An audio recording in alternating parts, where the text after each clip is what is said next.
Want to give it a shot and see if you can crack it yourself? Download now. Want to get this damage machine for free? Use the code NEMESIS to claim the epic Akemto. It is finally happening. Our courageous Navy sailors are revolting against Donald Trump and his unlawful war. That's right, our Navy sailors aboard those super carriers in the Middle East have been telling their family members how atrocious their conditions are, how they hate being complicit in war crimes, how they fear they are going to die on these super carriers. And these are carriers that have been out at sea on deployments for record-setting time. Smash that like button as y'all come into the live, man. Y'all know what it is. Open Eyes Media, that's OEM. And we need you to hit that like button to bring the attention as well as the traffic from YouTube. It sends YouTube a message to let them know that you appreciate the content. So smash that like button as you come in. If you love it here, subscribe to the channel if you have not done so already. Let's get to it. Mods, let me know when you're in the chat. As morale is at an all-time low. You see, this past week in San Diego at the Naval Air Station North Island, at an area in there called the Island Club, there were 200 family members who had family on the USS Abraham Lincoln, which has now been deployed for, as of that day, about 258 days, now about 262 days or so it's been deployed. Now that deployment is very long. But then there was also the USS Gerald Ford that was deployed 326 days, and that left mid to late May from its deployment and came back. Then you had the George H.W. Bush, which has been deployed for about 108, 109 days or so. And because the U.S. has lost all control in the war and is unable to even guarantee its own safety, the George H.W. Bush supercarrier had to go down past the tip of Africa rather than go through the Red Sea because it feared that it would be hit by the Houthis. Isn't that a sign as well that the U.S. has completely lost the war? So you had these family members show up at the Island Club in San Diego on Thursday for an in-person meeting. You had the Acting Secretary of the Navy, Hung Cao, was there, and he was there along with other top Navy people. We'll talk about what went down. And these family members confronted the head of our Navy and saying, you know, we know that our family members are suffering from serious mental health issues. They're unable to really even eat appropriate food to get basic nutrition. The showers are all moldy. The living conditions are rancid. The plumbing doesn't work. The toilets don't work. The basic day-to-day living has been awful. By the way, do you remember back several months ago on the Midas Touch Network, we were showing you the food that they were being served on the Abraham Lincoln and the Gerald Ford? Remember we were covering that, and it was like these pieces of meat, like just little tiny nuggets of meat that were hard to even decipher what it was. And then you had Hegseth and everybody in the Trump regime saying, no, that's not true. That's a lie. As though our sailors were lying to their family members.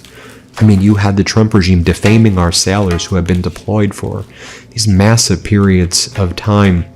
Remember early on, too, in the Gerald Ford, they had all that issue with the plumbing backed up, and the sewage spilled. You had feces everywhere. And then on top of that, there was the fire from the laundry room, although some people believe it's possible that the USS Ford was struck by Iran. But the official story, I don't know, maybe even worse, that there was a laundry fire because just the basic nuts and bolts don't work in our Navy anymore under Hegseth and Trump and Hung Cao and all of these idiots. And it spread, and there was like 600 to 1,000 beds were destroyed. People had to sleep on the floor. And remember, it had to dock in Crete, like in Greece, to get fixed. And then the story came out how close it was for all of our sailors, like dying, like they almost all got killed. And then this was covered up. We were covering it right when it happened, that massive fire on the Gerald Ford. And so you had the Gerald Ford deployed for 300. Real quick, in the chat, if you believe that there were more casualties than what the United States is reporting to us, type 1 in the chat. If you believe that the stats from the casualties are correct, type 2. 1 for incorrect, 2 for correct. 26 days, which is unheard of. I mean, that's a post-Vietnam record. Now you have the Abraham Lincoln, 259, 262 days or so, and the people, our sailors are suffering, and that's what their family members were saying. And they were saying that their family member sailors who were on these ships are saying, we don't want to be involved in these war crimes. We know that the Trump regime is killing the little girls in Manab. We don't want to be associated with these war crimes of Trump and Netanyahu. That's been a kind of consistent, and people were clapping in the room, and they were yelling at the top naval officers and the acting secretary of Navy. Then on Thursday night, there was also there was like a virtual meeting and virtual call as well. So there was the in-person call, in-person meeting at the Island Club at that San Diego base. Then there was a virtual meeting, and at the virtual meeting, you had family members of the 5,000 or so service members, sailors on the Abraham Lincoln, again reiterating the horrific best presidents for child predators, for sure. Putrid conditions. And then there was like this gimmick that the Navy tried to run, that the Trump regime ran. So the family members have very specific issues. Look, the showers don't work, the plumbing doesn't work. They're not getting the mail because the Fifth Fleet port in Bahrain has been destroyed by Iran. So our mail isn't even getting to them, and it's very hard for them to reach out to us. And when we do hear from them, we hear how horrible it is. And then the stunt that the Trump regime tried to pull at these meetings and in the virtual meetings, they were like, okay, we're going to text somebody aboard the ship right now. Oh, they say everything's fine and that what you're hearing from your family members is false. Can you believe that shit? Excuse my language. Can you believe? I mean, I guess you can, because it's the Trump regime and they're absolutely horrific. And then what they're trying to dangle over these family members, they're like, well, we are getting ready. The USS Theodore Roosevelt, the USS Teddy Roosevelt, that carrier, we're preparing that. We can't tell you when that's going to replace the Abraham Lincoln, but we're working on it. We're working on it, okay?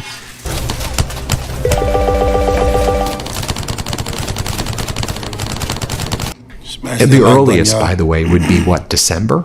So it seems like our sailors who are aboard that Abraham Lincoln supercarrier that's right out there, that's part of like the blockade, right? That's when they talk about the blockade, you get it, right? Right now, it's the George H.W. Bush and it's the Abraham Lincoln. It used to be the Gerald Ford, but that was out 326 days. It had the fire, which almost killed all of our sailors. They had all the issues there. So now it's George H.W. Bush and Lincoln. So now they're saying, okay, well, the Lincoln may leave and it could be replaced by the Teddy Roosevelt, but the Teddy Roosevelt won't be ready. I think it's in Hawaii. I think so. That won't be ready at least until Christmas. So what, they're going to be out there for 400 days? I mean, they're going to be out there for the better part of a year. I mean, this is some sick stuff. I want to give a hat tip to MS Now. They got the scoop.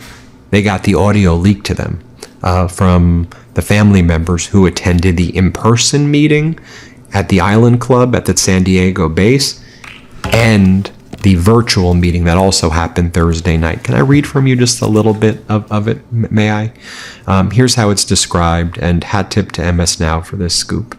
In a combative face-to-face confrontation on Thursday night in San Diego, angry military families challenged the acting Secretary of Navy, Hung Cao, over difficult conditions aboard the USS Lincoln. Among the concerns brought up in this contentious meeting, there was that meeting, then the virtual meeting, the sailors' mental health, safety on deck, a lack of supplies, food shortages, water contamination and disruptions in the mail system, which have caused many care packages en route to the ship to be lost in transit for months. The fact that family members aren't able to see their family and they've been gone so long, they've had children born and big life developments. You have lots of people, again, don't want to be associated with the war crimes that are taking place. And these are things that were raised to hung cow. 200 families attended in person, and there was many more on the virtual meeting.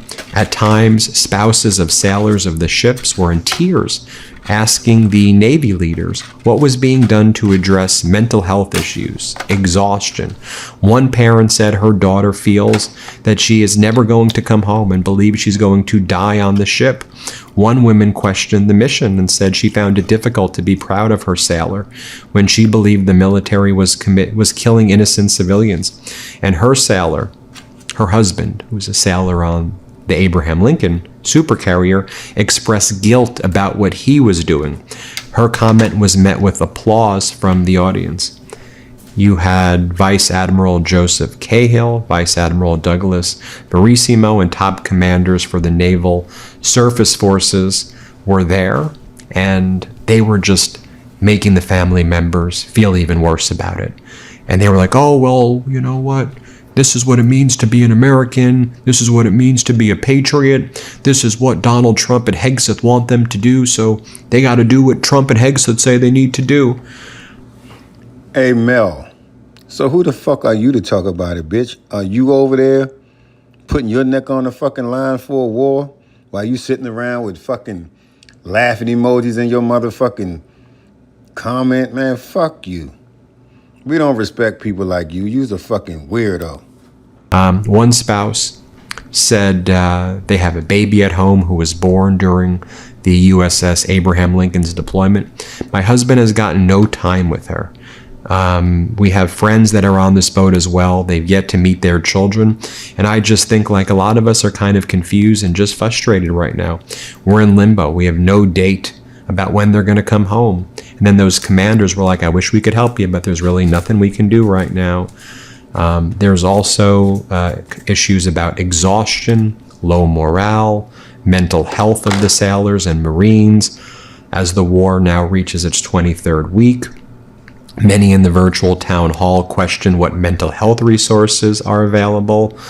The military leaders at this meeting acknowledged that fuck you and your family, you bunch of insecure, inadequate, inferior bitches. There had been a stubborn clog that caused many of the toilets in a certain zone of the ship not to work for an extended period of time, but maintained that sailors on the ship had been trained to address the plumbing issues. By the way, in the USS Gerald Ford. Fuck your whole family. I wonder.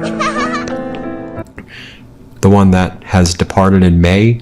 But remember all of those plumbing issues right around when the war was launched by Trump and Netanyahu? There was feces all over the floor. There was piss all over the floor and toilet water all over the floor. These supercarriers have not received the maintenance that they need under the Trump regime. It's really horrible stuff. Mold in the showers. It's not appealing for any of us. Difficult ventilation systems on the ship. Unique supply chain challenges taking place, which is causing food shortages because Iran has been striking those ports like Bahrain and other areas. So we can't get the food from the 5th Fleet port onto the ships. And because our ships are sitting ducks out there and just doing the blockade, as Trump calls it, there's no way to get them. The Strait of Hormuz is closed. The Red Sea is closed, right? That's why the George H.W. Bush had to go around Africa. So that's why you can't get food to the ships, because we don't have control over anything. Y'all always talking bullshit. Go look on Fox News so you can see the motherfucking facts. Because Iran won the war. Like, we all get that, right? There was this huge backlog of food, so you have all of that taking place, okay? I showed you the photos going back to the issues with the Gerald Ford. I showed you the food issues, right, with the Abraham Lincoln. I mean, look at that. I don't even know what this is. And then our military had the audacity to say, no, that's not a real photo. Those are lies. Like, what, our sailors are liars? No, they're telling the truth. What are you talking about? Then there was the laundry room fire that required basically our service members to sleep on the floor. They all lost it. But even worse than the fact that they didn't have beds, they don't have sheets, it all got burned. You saw the footage that our military was trying to cover up, right? I think we have the footage that came in from foreign governments had to post it. Like this came in from Russia and other places, but it's authentic, this photo. I wouldn't show you videos that aren't authentic. This is what it looked like, just so you can see. Now, a few points I want to bring up right now. You had Pete Hegseth. What is he repeatedly saying about how he's going to improve morale? He goes, those flyovers that we're doing, you know, when we fly our planes really low, you know how like they do like those jets that fly right over the water and like looks like they're going to kill the people on the beach, which like they go, yeah, lethality. That's what Pete Hegseth. We're going to keep doing the flyovers until we improve morale. Here, play this clip. The warrior ethos of our department, again, spirit. And I will note, the flyovers will indeed continue until morale improves. But that's also spirit. Parades, 250, flyovers, the American people seeing and feeling their military in ways they have not in the past. That's spirit. And then you have Hung Cao, who has the acting Secretary of Navy, who says, the president is always 5 steps ahead of the Iranians. No, you can't even get our sailors food. The toilet bowls are clogged with feces, and there's feces all over the floor. Our sailors are suffering because you can't even give them the most basic supplies. There's mold, the showers don't work. So if you can't do the basics, right, you are, no wonder you've run out of munitions, right? Like, you've seen me do lots of coverage over the past several days about the munition issue, right? That the U.S. ran out of Patriot interceptors. It ran out of THAAD interceptors. We've run out of SM-2, 3, and 6, SM-6, anti-ballistics on the Navy destroyers. We don't have those. The ATACMS, the HIMARS, the offensive weapons, we ran out of those. The Arab nations that we supply these weapons to, they've pretty much run out of those as well. You have that. And now you have the issue on the ships, where morale's at an all-time low, where the sailors aren't even getting food. Think about that. And so I showed you what Hung Cao said there. Congratulations on that. We love that. Secretary, I know you don't want to get ahead of the Commander-in-Chief and the Secretary of War here, but there are a lot of Americans who watch the big weekend show, and every weekend we say tensions are rising, now there's a memorandum, now there's a ceasefire, maybe it's not a ceasefire, we read some truth socials from the president, and there are some Americans who are a little confused as to where we are now. They don't know if their gas prices are going to go up or go down. What can you say to the American people who are watching, they believe in the president, but they're sometimes a little confused at all the steps and all the maneuvering going on? Well, you know, the enemy has a vote, but here's the thing, the president's always 5 steps ahead of him, and we can be the best friends in the world or the worst enemy. And look what's happening down in Venezuela. We're bringing aid and support to the people of Venezuela, and we're patrolling the seas all around the world, including South China Sea, as well as, you know, in Europe, the Mediterranean, the Gulf. We're there to do whatever the president needs. And Hung Cao now says we need 350 more ships. That's why we are pushing for $1.5 trillion, because Donald Trump wants to now build Trump-class battleships that'll cost close to $1 trillion when all is said and done. The budget total for the military Trump wants is $1.5 trillion. But in this day and age with drones, Why the fuck would they? I wouldn't even make a Trump-class chainsaw. This motherfucker ain't did nothing, can't do nothing. Why in the fuck would we name a fleet of ships after a losing president? unmanned submersives, anti-drone technology. Trump wants to build battleships because he likes the aesthetic. He likes the way he doesn't like the way stealth looks. He doesn't like the way aircraft carriers looks, but he likes the way battleships look between World War I and World War II. So he wants to spend like $1 trillion on Trump battleships. This is where the money's going, by the way. In addition to, it's why our debt is skyrocketing, and this could be going to like healthcare and things. This is what it's going to. And he can't even get food to our sailors in an active combat zone right now. So what the hell are you doing with your battleships? Here's what Hung Kao said. Here, play this clip. Before, I mean, we fought 20 years of war, and the Navy was very involved, but it wasn't always the boats that we were thinking about. Now that's been the top line. You know, we're in littoral warfare, brown water warfare, using ships in ways that maybe we haven't in the last couple of decades. Where is the Navy when it comes to fighting a war like this? I mean, we're always ready. We're always on deployment all the time. But right now we need 350 ships. And that's exactly why the president is pushing for this $1.5 trillion budget so we can build the ships we need. Because ships like the USS Gerald Ford and the entire strike group was extended till 11 months on deployment because we didn't have enough ships to backfill them. And that's why we need these ships out there. But I tell you what, the strength of... That's how smart y'all president is. They whipping everybody ass with fucking $1,000 drones, and this stupid bitch wants to build billion-dollar warships that don't no fucking body use. How the fuck you sneaking up on somebody with a whole fucking destroyer ship? You gotta be fucking dumb. Navy and Marine Corps is the sailors and Marines that are manning our ships and bases, and they're getting in.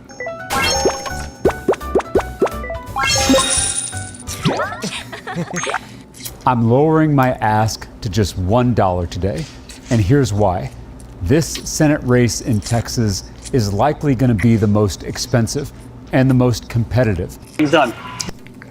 I know, it's absolutely horrific, right? Absolutely. And then on Wednesday, before this meeting took place, Hung Kao released the following memo. I kid you not, this is real. Acting Secretary of the Navy's warrior ethos. This went to all Navy. Everybody got this in the Navy. The bedrock of the Navy and Marine Corps is our warrior ethos, and its direct relationship to good order and discipline forge these principles into the foundation of our lethality as a naval force. What the hell word salad does that even mean? We must recognize the urgency for an immediate reevaluation of our attention to basic military standards, appearance, and professionalism across the department. So Hegseth, Hung Kao, and Trump are now attacking our sailors and saying that they don't meet the basic standards and professionalism. Actually, they do. How dare you say that about our service members? You want to talk about basic professionalism? How about you get our service members food? How about you get them functioning toilets and functioning showers? How about you deliver their damn mail, you traitors? What the hell are you talking about? How about we start with getting food in their tummies? Like, how about we start with the basics, okay? And how about we have toilets that don't explode on these ships, okay? This is, I kid you not, this is the message. They're attacking our troops. With everything going on, they're blaming our troops right now. Trump, Hegseth, Hung Kao. Well, how else would you read this? The services must prioritize warfighters remaining physically and mentally fit, and shall do so by allotting the time and resources for them to train accordingly. Navy and Marine Corps culture will drive the success of this outcome, because it is the essence of how we fight, win, and accomplish impossible tasks. To build culture, it starts with physical appearance and personal comportment every single day. A squared-away Marine exudes discipline, preparedness, and lethality. A squared-away sailor displays confidence, focus, and precision. Service culture is where it starts. This includes how we act online or on social media. Effective immediately, every sailor and Marine shall ensure their every action aligns towards these behaviors. We are in the business of war fighting, and we must get at this with urgency. You see what the veiled threat is right there? Don't post about how horrible we're treating you, because that would be unprofessional. And you would not be showing the warrior ethos and lethality by telling your family members that you are suffering aboard these carriers. How else would you read that? This is what it says. Our nation relies on the Department of War to accomplish its mission of projecting power and deterring aggression. During my time serving as your undersecretary and now as acting secretary, I periodically observed departures from the expected high standards for our force or a lack of persistent vigilance. We must take a round turn in areas such as military bearing, physical fitness, and appearance, deportment, haircuts, and wear of the uniform, atrophy of the little things, erodes our heritage and undermines our trust. You're not even giving them food. You're not giving our sailors working showers. You're not giving them working toilets. You're not delivering their damn mail. And you've kept them out on sea. In the Gerald Ford example, 326 days. In the example of the Lincoln, 262 days. How dare you attack their professionalism? You want to see Donald Trump at night doing drone port posts and AI images of himself with General MacArthur and Patton, and then you want to lecture about professionalism? No, our service members are damn professional. It's all of you in leadership who behave like buffoons. We must get back to the basics of professionalism. As iron sharpens iron, we need to hold each other accountable. This is the memo that was sent out. Our allies, adversaries, and the public can gauge our readiness within 10 seconds of an interaction. So we must strive to not only be the most lethal when preparing for combat, but also look the part every day. What's this weird obsession with they look the part? I don't know. You know who doesn't look the part? You all. By saying look the part, y'all look like a bunch of phonies. And you know who can gauge our lack of professionalism in 10 seconds? Iran, our allies, our enemies, our adversaries. They can all do it, right? They all can see it. What y'all do? They all can see that you all lack professionalism. And how dare you attack our troops on the issue of professionalism? Awful people. Awful, awful people. Anyway, Don't say nothing to him. I hope I did that justice for our next time, come get sailors and their families. Hit subscribe. Let's get to 7 million subscribers. Thanks so much for watching. Did you get a copy of WTF America? The book I wrote with my brothers. Pre-order it now if you can. The publisher is saying it's really important that we keep the momentum going for those pre-orders. So pre-order it if you can. Thanks for watching. Hey, if you want the full story, how democracy got here and how we take it back, pre-order our new book, WTF America, today. Just scan the QR code or click the link in the description. Let's do this.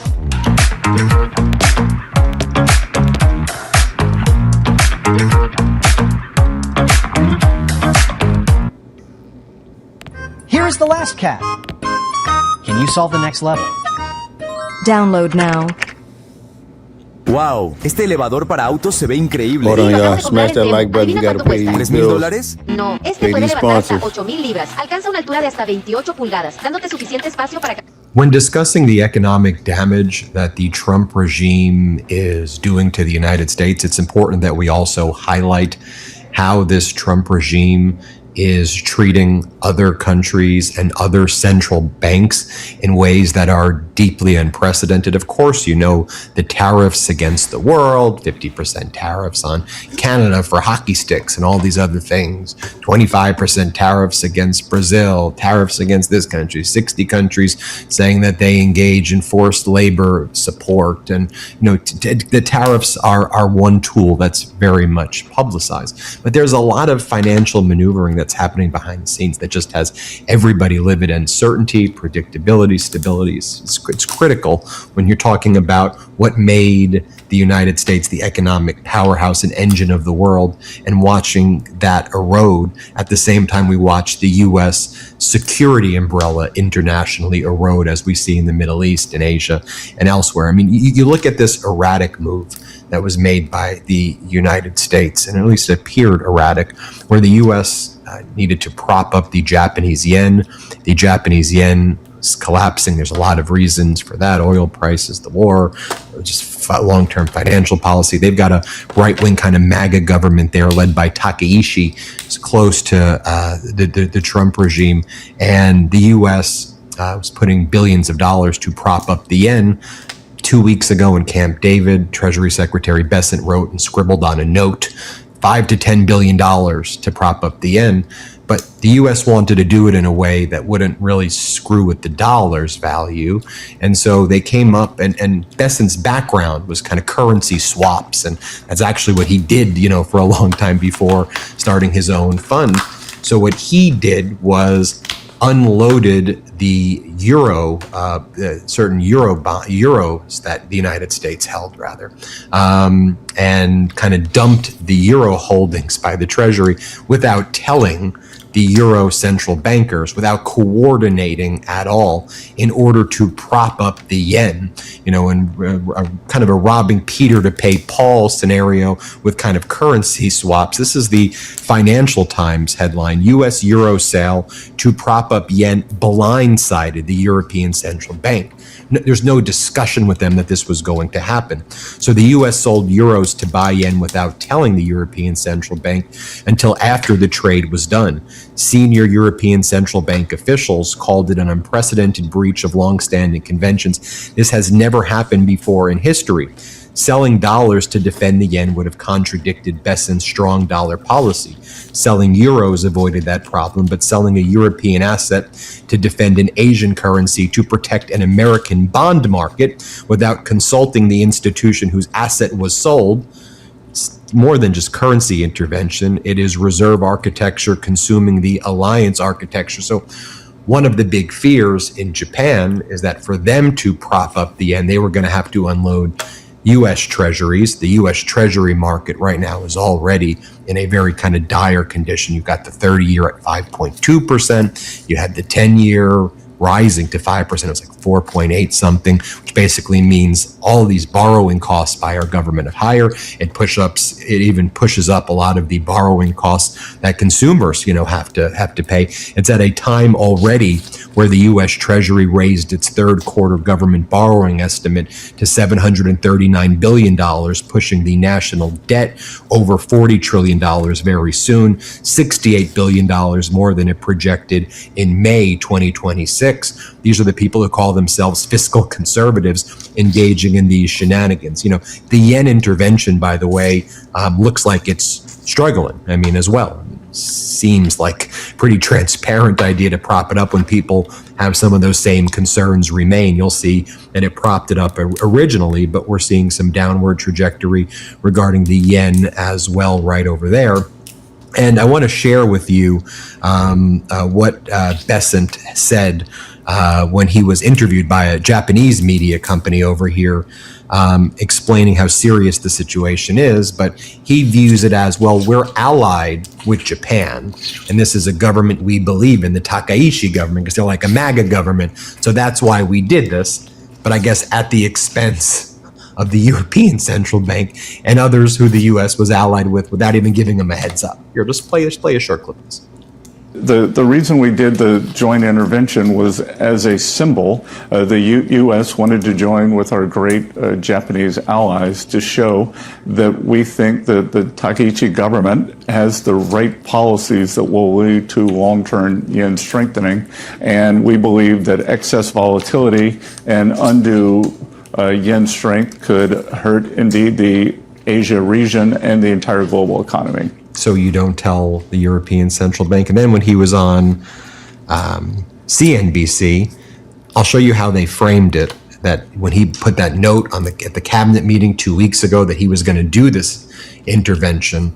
This is how they called them a sly dog. They said, you're a sly dog for doing this. Here, play this clip.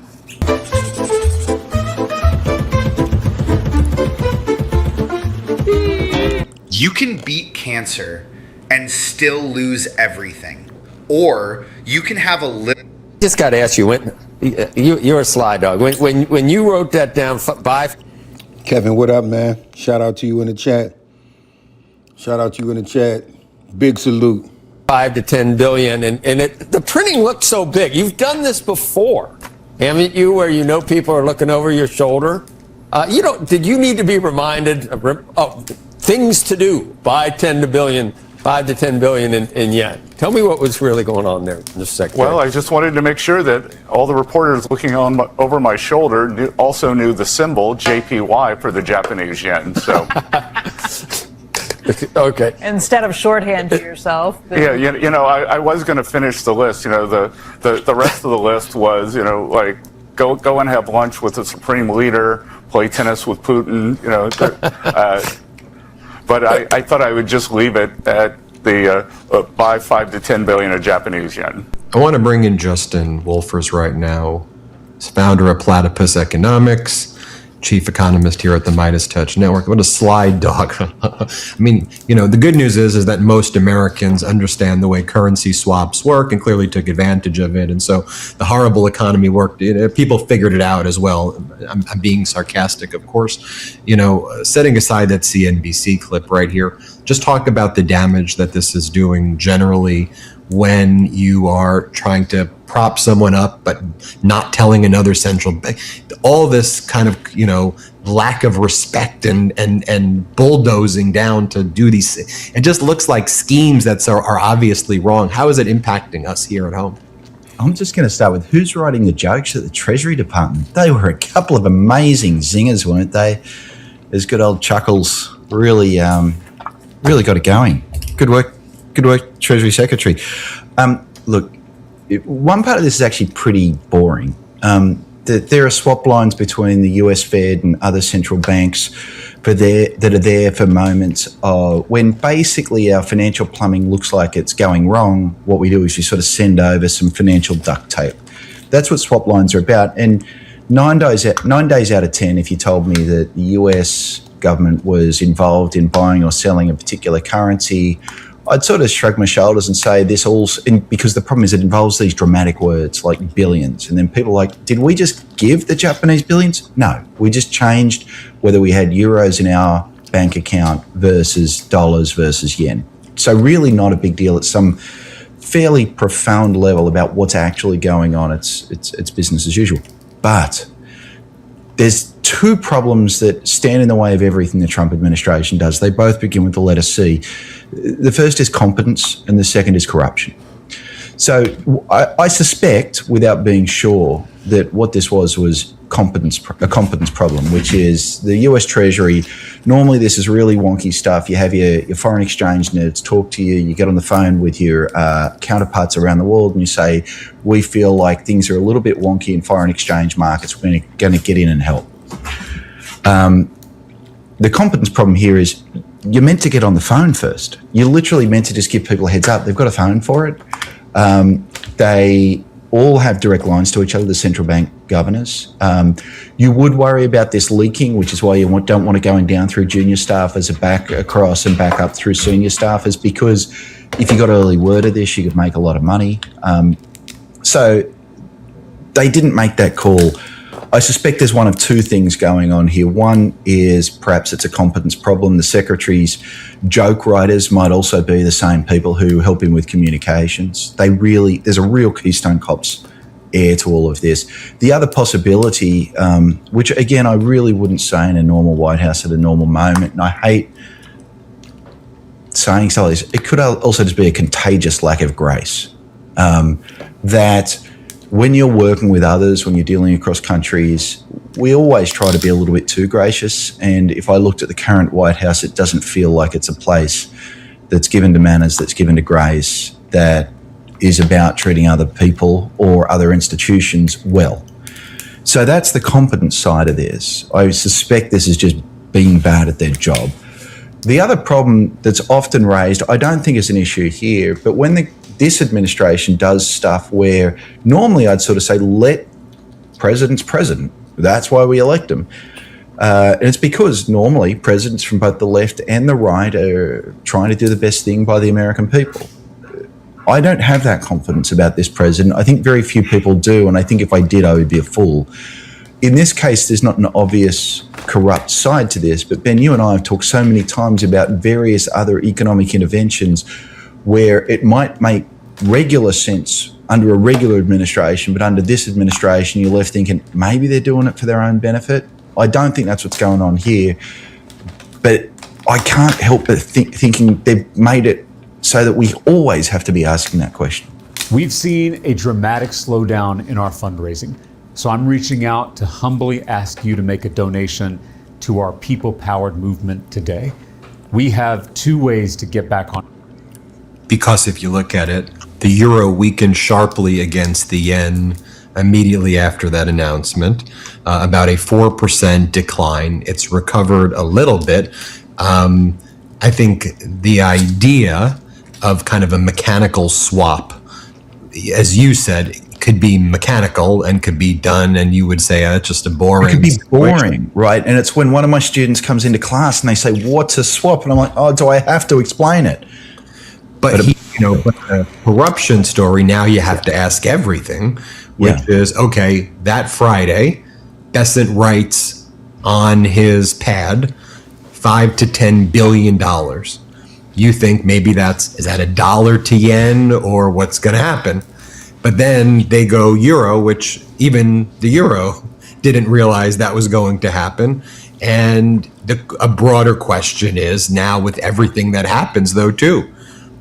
Did insiders know that? Did somebody know to short it? Was that 4% take?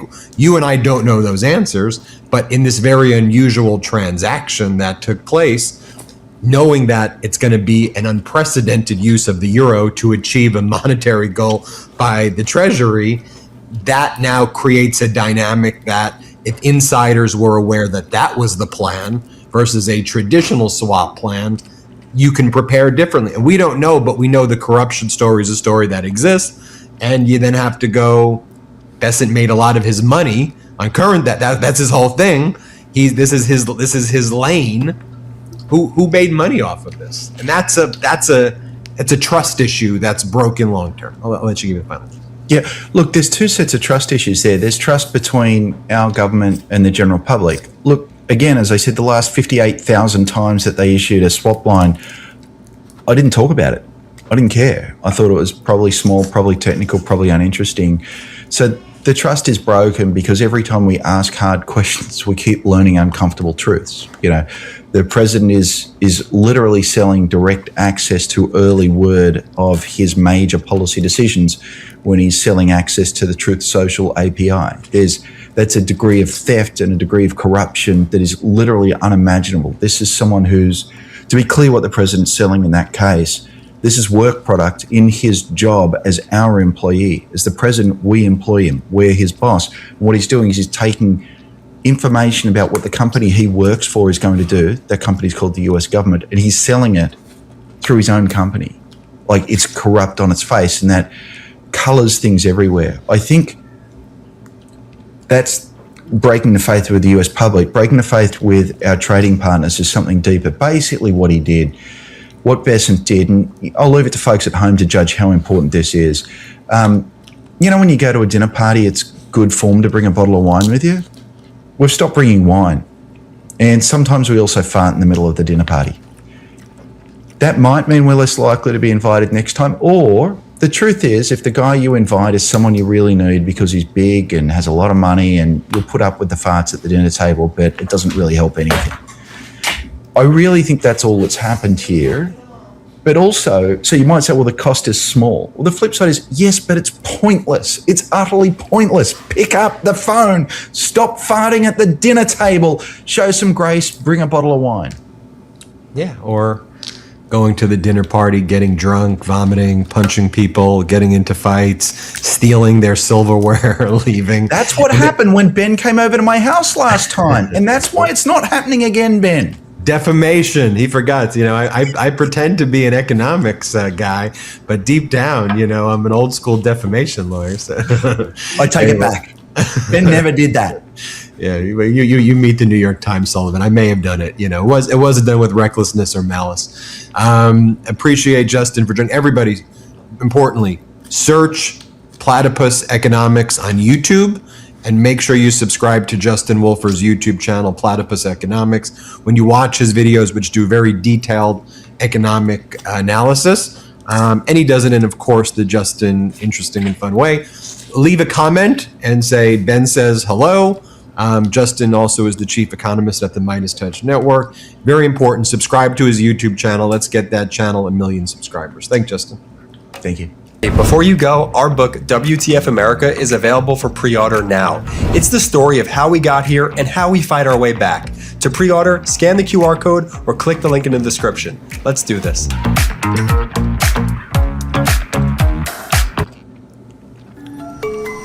Can you find the other cats? Smash that like button now. Double tap that screen. I made my family use the device that makes you hallucinate and see visuals. This is how they reacted. This device. Donald Trump is having a catastrophic Sunday morning. He's in Bedminster right now, and according to the Wall Street Journal, he is telling his closest aides and advisors that he knows the United States lost this catastrophic war to Iran. He wants to try to declare victory by just having Iran open up the Strait of Hormuz. According to the Wall Street Journal article, Donald Trump does not even care about talking about denuclearization anymore. But Iran has remained firm on all of the conditions that it put in the Memorandum of Understanding in order to open the Strait of Hormuz. Israel leaving Lebanon, Iran getting sanctions relief, and Iran keeping its ballistic missiles program, Iran getting a massive amount of aid, and other kind of critical conditions, U.S. leaving the region. And so Iran saying it's no longer just good enough for you to say we're leaving. You need to give us what we expected under the Memorandum of Understanding. Now, you see from Donald Trump's schedule right here that it's all closed off to the press today. We've got some photos of Donald Trump kind of roaming around and lurking at the Bedminster golf course in New Jersey. He's been posting again these weird images of James Tallarico, very strange behavior by Donald Trump right there. We also know that Israel is now threatening that if you're not going to escalate, Donald, and attack Iran, we're going to do it without you, and we're going to drag you into it. Also, Netanyahu and other top Israeli officials are saying they are not agreeing to the so-called Board of Peace plan in Gaza that Donald Trump was talking about 2 weeks ago or a week and a half ago. Trump's like, we did it again. I'm declaring another deal in Gaza, and Hamas has agreed and Israel has agreed. And Netanyahu said, let me be very clear. We don't agree to any of this. We don't want any deal at all. And Netanyahu said, while I remain the prime minister, there will never be a Palestine that comes at the same time, where Brad Cooper, who leads the U.S. CENTCOM, and he's really made a fool of himself, over the past several months, this guy, he was in Israel with Netanyahu when Netanyahu was saying that. We reported earlier this morning, but let me reiterate as well, the Iranian-backed Houthis in Yemen have been launching multiple attacks against Saudi interests in Yemen, as well as in Saudi Arabia. Show you the B-roll right here. The Houthis launched ballistic missiles and drones at Yemen's Al-Muqa port, causing fires and heavy smoke. This comes within less than 24 hours of Saudi Arabia announcing its defense pact with Turkey, in addition to the one it already had with Pakistan. They're calling that the Mecca Pact. And as I've been saying, the Houthis were going to test the Mecca Pact right from the outset, and they weren't afraid of it. Notably, last night, you also had a Aramco facility in Saudi Arabia that was struck hard as well, and that was the Jabil refinery over there in eastern Saudi Arabia, still on fire right now. The Houthis issued a statement saying they succeeded in targeting the Aramco refinery in that Jabal area, the industrial city area in eastern Saudi Arabia. So with all of this taking place, Donald Trump sends his bootlickers, his MAGA sycophants, to do the morning shows, and they just spew lie after lie. For example, you have MAGA Republican Senator Jim Banks this morning saying, I think that Donald Trump is the biggest peacemaker ever. All of this is exactly what peacemakers do. This is MAGA Republican Jim Banks. Let's play this clip. A new war in the last 4 decades. Senator, do you still see President Trump, now we're nearly 5 months into the war with Iran, as the greatest peacemaker? I do. His legacy is going to be largely wrapped up in ensuring that Iran never has a nuclear weapon. I do not want my kids to grow up in a world where Iran has a nuclear weapon that will be pointed directly at the United States of America, at our troops abroad, at our allies. And President Trump is the first president in 47 years who's had the guts to stand up to the regime there and tell them that they're not going to get away with it. There's been lots of good news of what's happened. The greatest military in the world, as an Afghanistan veteran myself, watching what our military has accomplished, wiping out 85% of Iran's ballistic missiles, Iran's defense industrial base, and making sure that they can never achieve their ultimate goal to have that nuclear weapon. Then you have Donald Trump propagandist Maria Bartiromo saying that if Democrats say that the economy is not doing well, well, that's just pure propaganda, she says. She goes, it's doing amazing. She says, I talked to CEOs and the U.S. economy has never been better, she says. And of course, maybe if you talk to CEOs who are celebrating layoffs and who have gotten richer while the American people suffer, but this is exactly what is wrong with our country right now, and the American people know it. Here, play this clip. You know, President Trump is constantly talking about record markets, you mentioned there, rising wages, and what we are still seeing, fewer layoffs, but yet this week already we're going to be hearing from Democrats about how horrible the economy is. So yeah, but that's just propaganda. I mean, look, things are going well. And I think we all feel it, right, Griff? I mean, look at where we are right now. You've got job creation. You've got economic growth. You've got $18 trillion of new investment. The president's main priority has been to put America first and get the supply chains back to America so that we're not reliant on, Asia for semiconductor chips, which we need for defense, or, China for pharmaceutical components. So that in and of itself is such a positive for the economy and for growth. So really, everyone's going to say what they want to say in a campaign season, and I expect the campaign season is ramping up right now. But when you actually look at what's going on, things feel pretty good. I've spoken with a number of CEOs who tell me that business is up strongly, and it has to do partly with the big beautiful bill. Now, going back to that MAGA Republican Senator Jim Banks for a moment, he then echoes what Maria Bartiromo says, and he says, yeah, I give the economy an A+ right now. Play this clip. Let me ask you now about the biggest issue for voters, the economy, one of the most defining issues of the midterm, certainly. President Trump said this week, quote, I think we should be given an A+ on the economy. Friday's jobs report, as you know, says the U.S. lost 23,000 jobs in July. Do you think President Trump deserves an A+ on the economy, Senator? I do, and here's why. Every single jobs report, except for this one, has exceeded expectations. And there's still good news, even in this July jobs report, about the resurgence of manufacturing jobs and construction jobs that are being created in America. Never forget that the last 2 years that Joe Biden was in the White House, we lost 250,000 manufacturing jobs. And we've seen a significant resurgence because of President Trump's trade policies in bringing back those good paying factory jobs, advanced manufacturing jobs. We're seeing it nowhere more than in states like Indiana. That's the return of the made in America economy. Those are long-term sustainable jobs. And we're going to keep seeing that in this Trump economy. So then Trump sends his National Economic Advisor, Kevin Hassett. This guy lies about everything. He did the various morning shows. I'll just show you this one clip where he says, we actually have no inflation right now, he says. He goes, there's zero inflation and we're experiencing a massive boom, he says. Here, play this clip. So it does seem as though the president's policies have led to this economic situation where the job growth is slower than in the last 18 months of Biden's administration. Right. Well, let's unpack these things.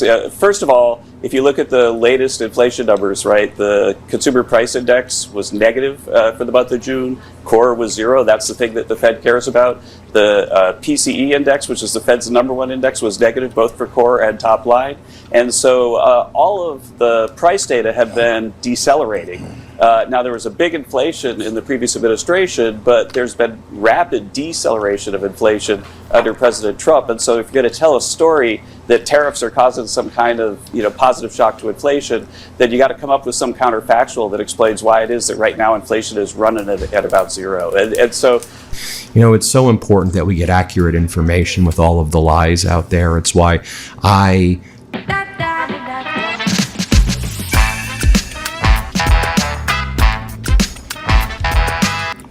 There's more to imagine when we listen. Audible. Do my research, and I get my news from Ground News every morning before I do these videos. I want to see what the right is reporting on, what the so-called left is reporting on, what the center is reporting on, so I can give you the best objective reporting that's out there. I found this fascinating when I was looking this morning. The story about how Trump wants to end this war and basically surrender. It's actually being viewed far more by right-wing media right now, which is interesting to me. And the reason for that, I believe, is because I think left-wing and center media knew that already, and that right-wing media is now like, what? We're just learning about the 6 months he wants out? I actually think it's a good sign. But, this research tool is very helpful for me. It's a game changer, because I just think as active, responsible citizens, as someone who runs this large media network, we need to make sure we get our news from reliable sources. And I want to give you the most reliable sources. And so I use Ground News. It's a subscriber-funded app and news site. Every day they pull in thousands of articles or more from around the world. They organize them by story and show you what different people are reporting. It gives me the full panoply of the news of the day. I use their Vantage subscription plan. I hope you'll use it too. Support this network by subscribing to their plan as well, because they support this network. Ground News Vantage subscription will get you 40% off as well right now, which is their best offer yet. So join us by going to ground.news/MTN. Get 40% off the Ground News Vantage plan. Again, I use it every morning. They're subscriber funded. You're not only getting a tool we all need today, you're supporting our work here on this YouTube channel. Go to ground.news/MTN or click the QR code. Thanks, Ground News. Let's get back into some of the reporting for today. Also, we know an MQ-9 Reaper was shot down or crashed, either shot down or crashed over Djibouti. So yet another piece of American military equipment destroyed. I don't know if you saw this. The Trump regime also gave all defense companies a 21-day ultimatum. You need to come up with a plan to build more weapons in the next 21 days, or else what? The government's going to take over the companies. You're going to take over more of the modes of production or invoke the Defense Production Act and shut companies down. The mismanagement of this war lies with the liars. It lies with Trump and Hegseth and these completely unqualified people who are being checkmated at every point by Iran. And it is just, frankly, an embarrassing humiliation ritual that the Americans are put through every day. I talked about what Netanyahu's been saying. You have Israel's energy minister saying, I think from our perspective, it would be better if there's no agreement. We can continue putting pressure on Iran. And I tell you, another 2 or 3 years with God's help, the regime in Iran will fall. Remember where this started? We made sure to sow all those seeds that will lead to the fall of the regime, just admitting that they brought us into this catastrophic and unlawful war the Netanyahu regime did. Oh, so then Kevin Hassett, the National Economic Advisor, also showed you the clip before on CNN. Jake Tapper asked him, so, you said this is the strongest job market ever in American history. By what metric? And then he goes, yeah, we're booming. Things are great. I mean, this is the lies that they tell over and over again. Here, let's play this clip right here. And the bottom line is that if you look at the overall economy, then things are really, really booming. As an example, there are 83,000 construction workers building factories right now. That's a number that we've never seen before. Initial claims for unemployment insurance are the lowest they've been since World War II. There are more job openings than there are unemployed workers. And so all these things that suggested the numbers should have been really strong. And when it didn't come out strong, we sort of dug in and we saw that the two things that made it negative, one of them was a reduction in government workers, and it was mostly teachers at states, taking July off. And the other thing was that the FIFA ended, and so that we had a whole bunch of hospitality workers, file for unemployment in July. And so anyway, so you take those two out and you get back to what the consensus number was, about 100,000 job creation. And the point is, if that were in isolation, I wouldn't be caring about like throwing this or that on the side because it's a special story. But the fact is, everything else is so strong that I think that it makes sense that the consensus was about right. Tim Scott was asked by Manu Raju on CNN, why don't you just call Abdul El-Sayed Abdul? Like, that's how he refers to himself as. Like, are you just trying to let, I think people know he's Muslim, but is this like a way to do like a Islamophobic dog whistle? Like, what are you doing? And Tim's like, everyone calls me Timothy Eugene. Dude, what are you talking about? Play this clip. All your early attack ads against him, you're using his full name in these attack ads, which has gotten some attention. Abdul Rahman Mohammed El-Sayed. He goes by Abdul El-Sayed. Are you trying to say, hint, hint to voters, he's Muslim? Not at all. What we're only saying to voters is a simple thing. He says he's the most dangerous candidate you can find. He's right. We should trust his words, not ours. But why not just use his name, Abdul El-Sayed, which he goes by? Well, listen, I go by Timothy Eugene, and so I get called that all the time. Here's what I know with that question. It's about what he stands for. And we're going to focus and bring attention to the fact that not only is he sympathetic for Hamas, not only does he run around with Hassan Pike or someone who said that Americans deserve 9/11, he should be held account for exactly where he stands and what he's for. So,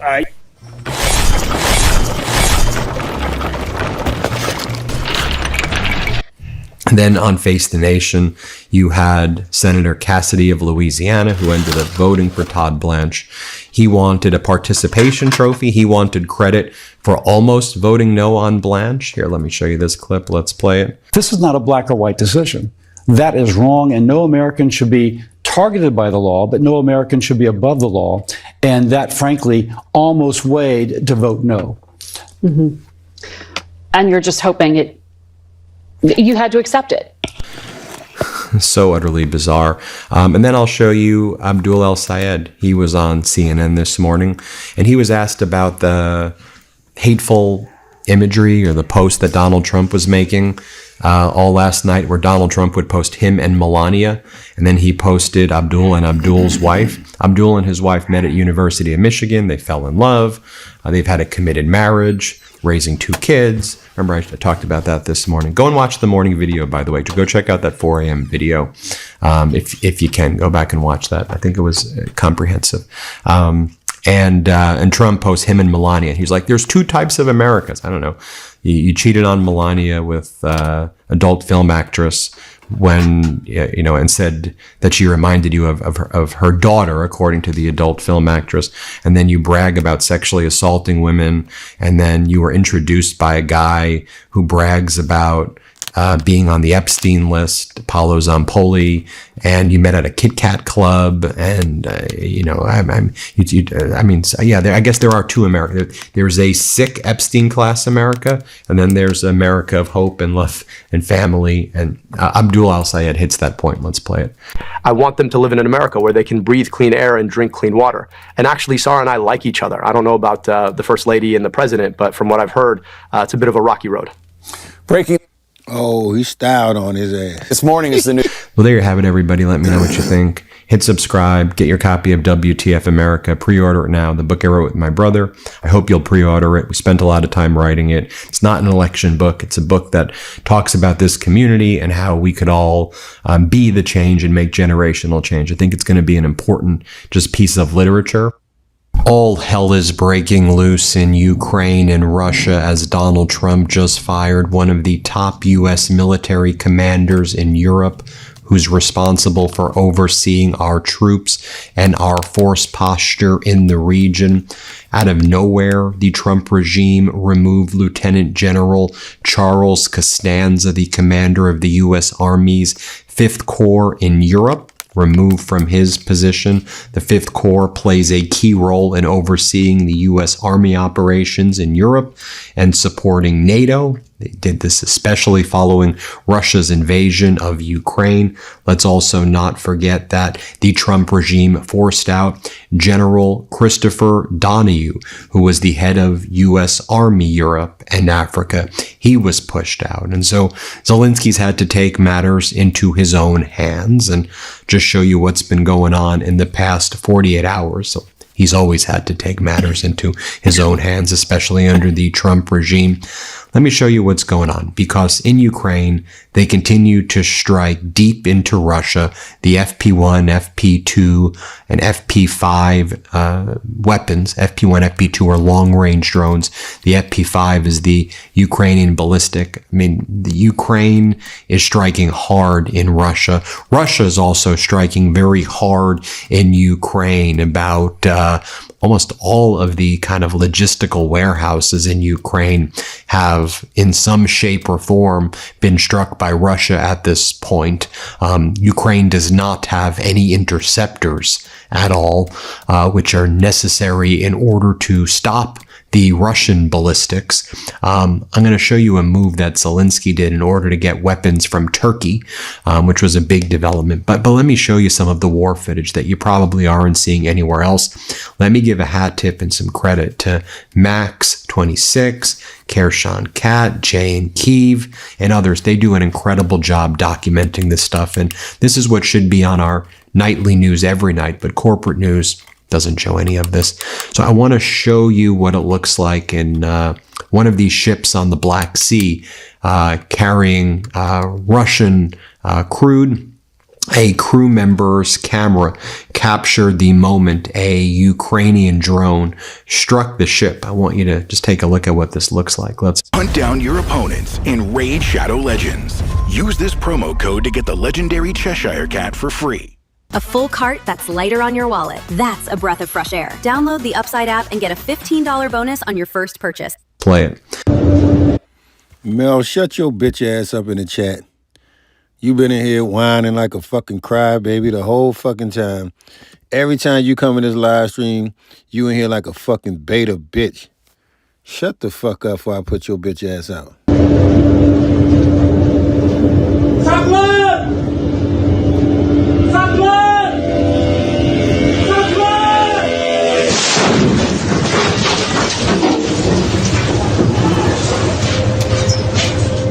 And then I'll show you the crew of a Ro-Ro cargo ship in the Black Sea filming this Ukrainian Shahed-like strike drone passing extremely close to the vessel as well. And all of these Russian ships in the Black Sea, this is what they're dealing with now on a day-to-day basis. You can see it. Let's play it. Abi baştan vuracak, kaç. Vallahi geliyor. Abi baştan vuracak, kaçın. Kaçın. Kaçın. Baştan vuruyor, geliyor.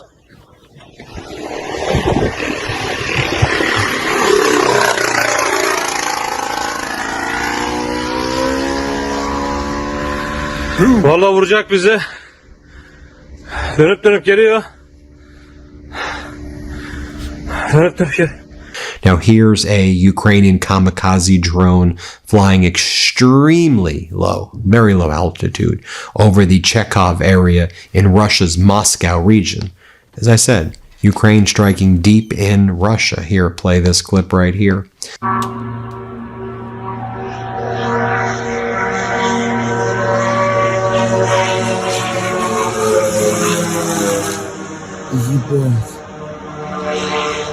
You know, and I'll show you what the Russians have to do. I'll show you these Russian troops firing with rifles at the incoming Ukrainian kamikaze drones. They managed to strike this one down, but just so you can see for yourself, this is what it looks like right here. So you can see how they have to shoot down these drones at this point. Here, let's play it.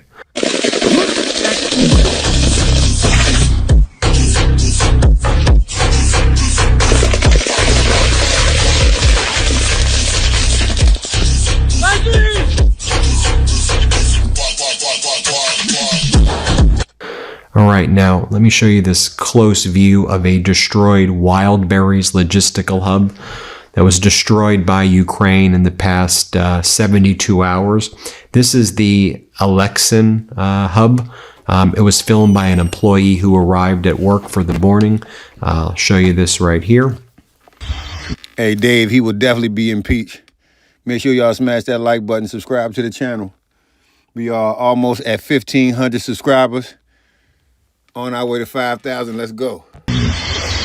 Вот и сгорел наш Валберес.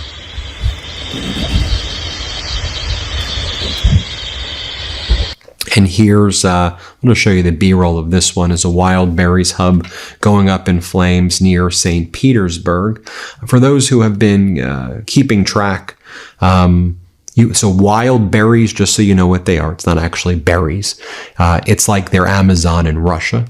And it's utilized in addition to making consumer products the way Amazon does. It's also used for military products, right? It has dual use. And Ukraine's been striking these wild berry logistical hubs hard.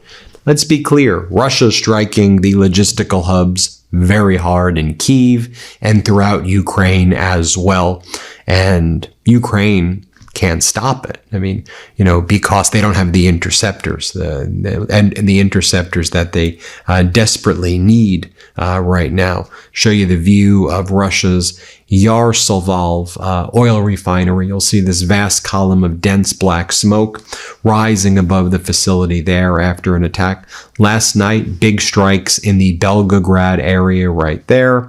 Russia's Serzan oil refinery heavily ablaze in the morning as well, based on Ukrainian drone strikes. I'll show you Belgorod right here. And I'll show you this moment also. We could just show the B-roll as well. Hit an arms depot, and so you had the weapons that were in the arms depot flying basically everywhere. You can see for yourself. Now I'll show you this over here, detailed footage of the recent Ukrainian deep strike attack on Russia's Slavneft-Yanos oil refinery in Yaroslavl. And what you'll see over here is, the attempts to try to shoot this down, but it was not happening. Here, I'll show you this so you can see for yourself. Let's play it.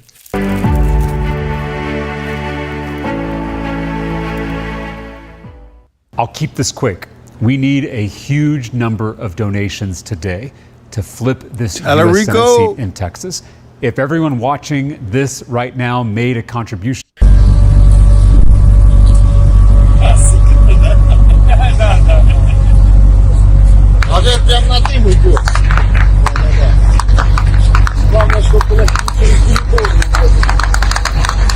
Еще один, вот так.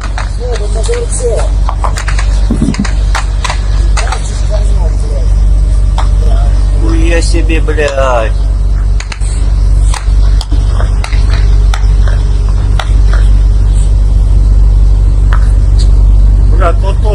And then I'll show you this. You can see how the Russian helicopters are now also trying to strike down the drones. I'll show you this. Let's play it. What? Huh?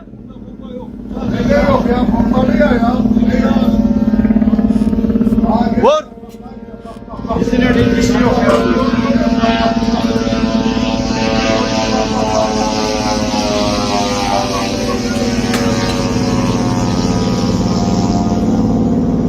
Vur oğlum, vur şunu, vur.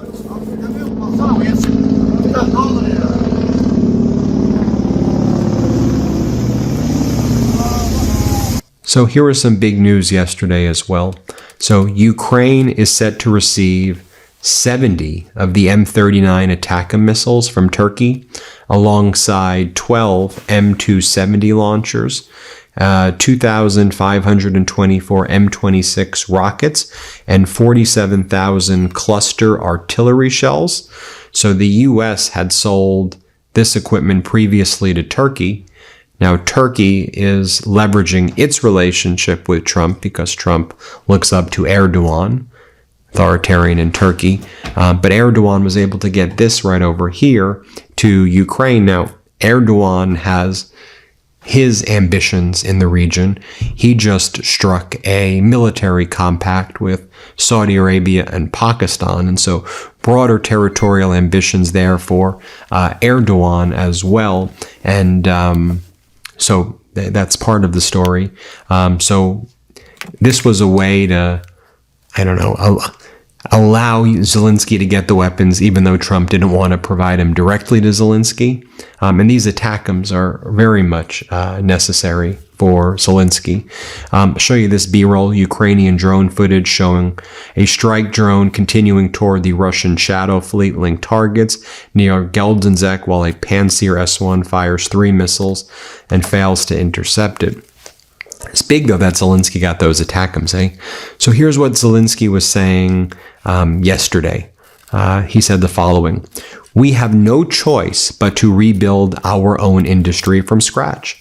And I believe that technology in drones and other areas, we were able to make such leaps because it was a question of survival. But when it comes to air defense, unfortunately, hundreds of air defense systems that Ukraine had in the 1990s were sold off, and this continued through the 2000s. These were Soviet systems, Soviet missiles, primarily S-300 air defense systems. Nevertheless, we began working with our partners, and we are also working on these systems ourselves." He also describes how a decision has been made regarding 30,000 to 50,000 North Korean troops being on Russian territory. They're studying this war. We have already found North Korean missiles on Ukrainian territory. They have already been used to carry out strikes. Today, this is an acknowledged fact. South Korea should have much closer cooperation with Ukraine. We are open to this. Putin is thinking about mobilization. I am convinced of this. He is thinking about how, to deceive his own people, in what sense, to carry out a mass mobilization without actually announcing it. In other words, to create some kind of shadow contracts, block the borders, and so on. We are seeing this. We are already seeing many corresponding steps. When they strike our logistics in Ukraine, we begin building an operation to destroy their logistics centers. That is exactly how it works. Logistics is not a weak point only for Ukrainians. Logistics is a weak point for everyone. Logistics is about life, about everyday functioning, about habits. I would not advise Russia to continue striking Ukrainian logistics because we have studied very clearly what logistics in Russia looks like. Interesting.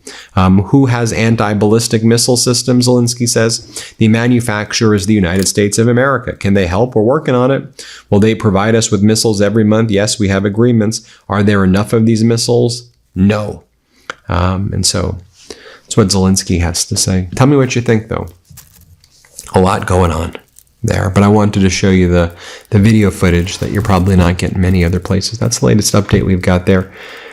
Hit subscribe. Let's get to 7 million subscribers. Thanks for watching, everybody. Hey, if you want the full story, how democracy got here and how we take it back, pre-order our new book, WTF America, today. Just scan the QR code or click the link in the description. Let's do this.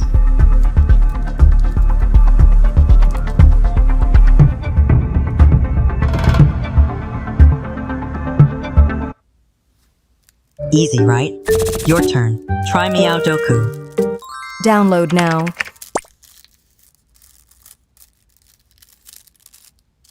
If you want your kidneys to go from this to this in only 5 days, listen.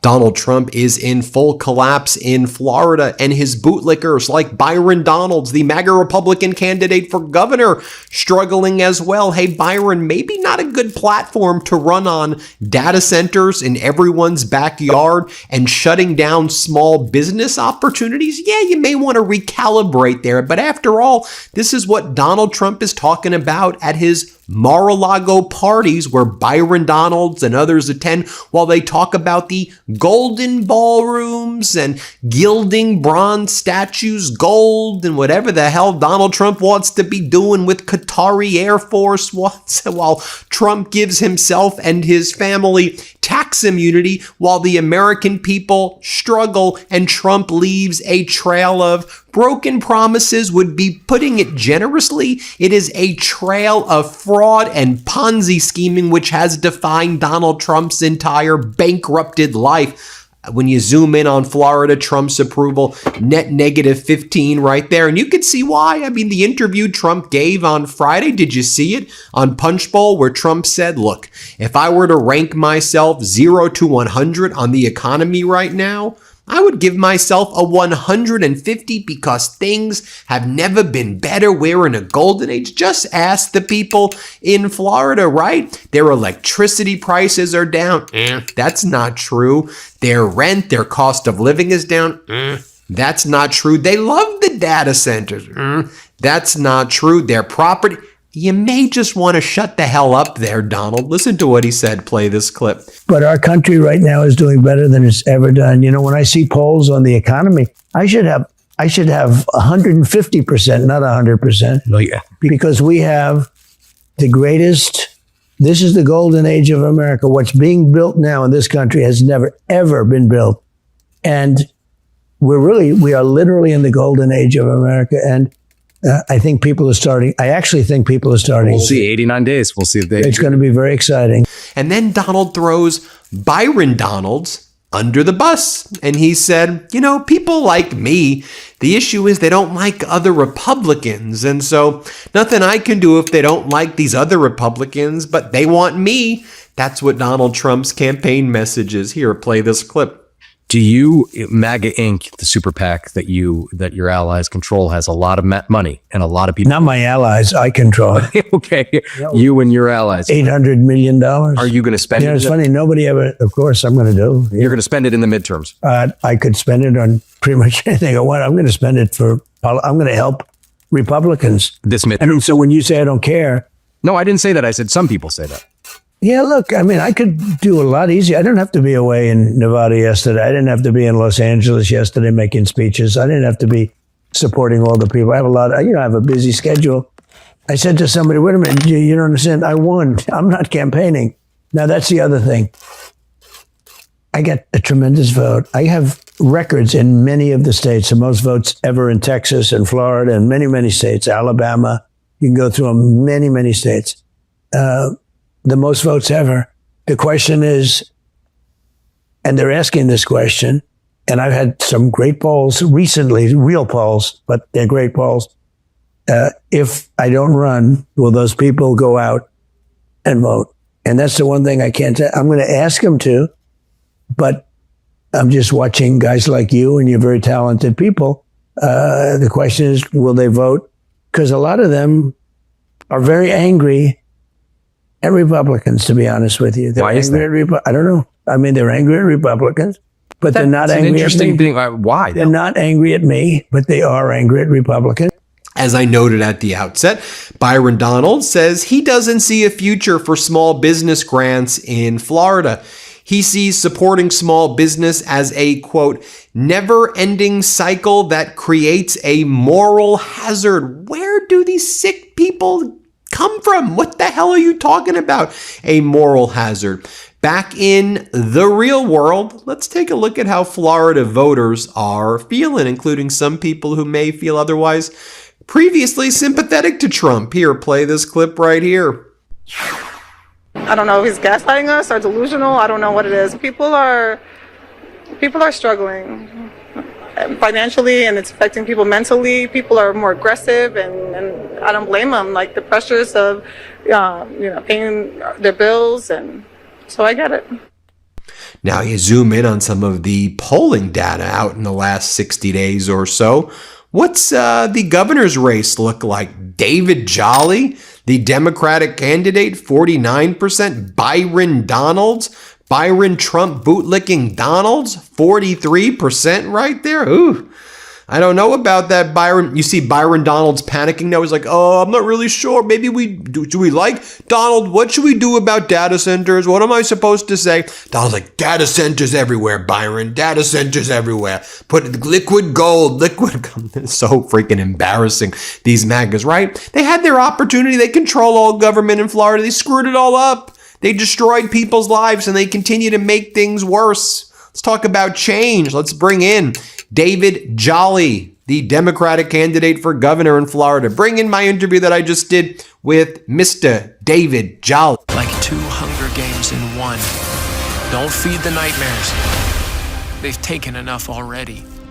You need to be having better sex. Blue Chew Gold. Blue Chew Gold. Blue Chew Gold. Blue Chew Gold. Sir, it's time to lock in. Being physically ready is useless if your head is not in the game. If you don't know, Blue Chew Gold is not just some basic pill for blood flow. Blue Chew Gold is the only one that's combining 4 powerful ingredients for the strongest impact. Why settle for a basic fix when you can have the gold standard? Blue Chew Gold contains sildenafil, tadalafil, oxytocin, and apomorphine, which helps to amplify arousal. So not only are you ready down there, but you are fired up and locked in and ready to go. It works, like actually works. It's a 4-in-1 arousal combo that targets your brain and your body. Now I want to bring in David Jolly, candidate for governor of the great state of Florida. David, great to see you. Hey, great to be with you. Looks like you're going to be going. We'll have to see what happens in that Republican primary, because I'm not sure it's a foregone conclusion necessarily. It's going to be Byron. He's flailing over there. But, people are looking at Florida, David, as a real chance to finally, flip Florida blue. But I don't even think people are using these constructs anymore. Just away from all of these forces that have caused such a great deal of harm to Florida and this country. And I'm looking at your polling and I'm seeing this is a real chance to flip Florida. What are you seeing when you're there? What are you hearing from the people? Yeah, if the election were tonight, we'd win the governorship of the state of Florida. And I mean that. I've been involved in politics for about 30 years. I would not have gotten involved in this race if I did not know there was a pathway.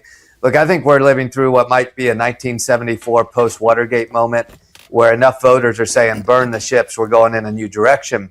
And the reason I say that's based on data, not just aspiration and hope. In Florida, we've seen our special elections this cycle swing like others have across the country, 15, 20, 25 points. We've elected a Democratic mayor of Miami for the first time in 30 years, and it was by 19 points. And so if the election were tonight, we'd win. What I say to my Democratic friends is, let's be careful not to presume we've won hearts and minds, because we're not registering a lot more Democrats. But voters are giving Democrats an opportunity to lead. And so I also say it for this reason. Look, I'm a proud Florida Democrat, not a reluctant one, and I want Democrats to win across the country in November. But sometimes I think maybe calling this a blue wave might be mislabeling it. I think it's a change election cycle. And in some places, it is an ideological change that is moving blue. But in states like Florida, understand, Florida Democrats represent just under 30% of the state. Now, it's roughly a third between Democrats, Republicans, and independents, but we're kind of 3 out of 3 in that stack. And so what we are building may be less of a blue wave and more of a change coalition, but Democrats are being asked to lead that change coalition. And this is the historic opportunity. And so I talk about 3 values. The economy should work, government can do a little bit to improve our lives, and everyone's rights should be protected. If we're focused on those values rooted in democratic tradition, they're big enough to build a new coalition in American politics. It certainly seemed that even for some time, there was this desire to kind of burn it down, but build up something better. And people like Donald Trump and Byron Donalds, right, they kind of identified the problem because they were the ones causing it. That's right. That's right. And so they said, we're the ones who are going to fix it. And here's what will make it better on day one. And what's been exposed is, to your point, it isn't necessarily this team, that team, this or whatever. It's that the people who were behind the problems, they convinced people that they were going to fix it. They've now exposed themselves as the problem creators, and they've made the situation worse. So that same desire by the people for that change is still there. They're just going, wait a minute, you just conned me, you defrauded me, and I need someone who's really going to fight for me right now. That's exactly right. Let me share with you the wisdom of a taxi driver about 8 years ago. I got in a cab in D.C. This taxi driver says, hey, Jolly, I know you from TV, and I want to tell you something. I voted for Donald Trump. And I said, oh, really? Tell me why. And he said, well, listen, I voted for Trump because I wanted somebody to break everything. And then he said, but I don't think he can fix it. I just needed somebody to break it. The wisdom of a taxi driver. This is exactly what we're talking about. Look, every election, voters tell us what they want, right? We can analyze it all we want, but sometimes voters express an ideological direction that they want the country. Sometimes it's stay the course. Sometimes it's a disruptive populist moment. Sometimes it's a change election cycle. voters right now know that there is an economic crisis that's gripping too many people. Half of the people in our country have lost upward mobility, and we're losing hope. More people in Florida are going without health care than ever before. Half the state doesn't have enough savings to last 2 weeks. In a universal school choice state, Florida's families don't know where to educate their kids without having to pay tuition on top of vouchers. So the economy isn't working. We see the outright corruption from those in power. That's true in Washington and Tallahassee. And honestly, we're exhausted by the culture wars. Even some Republicans are just exhausted by the culture wars. We're not fixing insurance by attacking the LGBTQ plus community. We're not lowering the cost of housing by telling teachers they're not allowed to teach Black history in our schools. And so enough voters are saying, look, I've had it. All I see is corruption. The economy stinks for too many people. And I want to see some new leaders try. Imagine for a moment some new things. Right. You take a look at what happened on Friday with the most notorious child rapist of our lifetime. I mean, maybe in American history, but definitely in our lifetime, right? Donald Trump was best friends with Jeffrey Epstein, according to Jeffrey Epstein and according to Donald Trump. Now imagine the guy, let's say Barack Obama, best friends with the most notorious child rapist in modern history. Barack Obama inherits money from his daddy because he's a rich, soft-handed pussy who's never done anything in his entire fucking life, never accomplished anything on his own. He inherits, the low estimate is $200 million. So Barack Obama inherits $200 million, and he spends the money on beauty pageants for teenage girls while being best friends with the most notorious child rapist in modern world history. Imagine the absolute brain explosion coming from the right. People would lose their tiny little Mountain Dew soaked minds over that. But instead, because it's the dying, elderly, obese, orange-faced, shit-filled diaper pedophile that they all worship and call daddy. They call him daddy.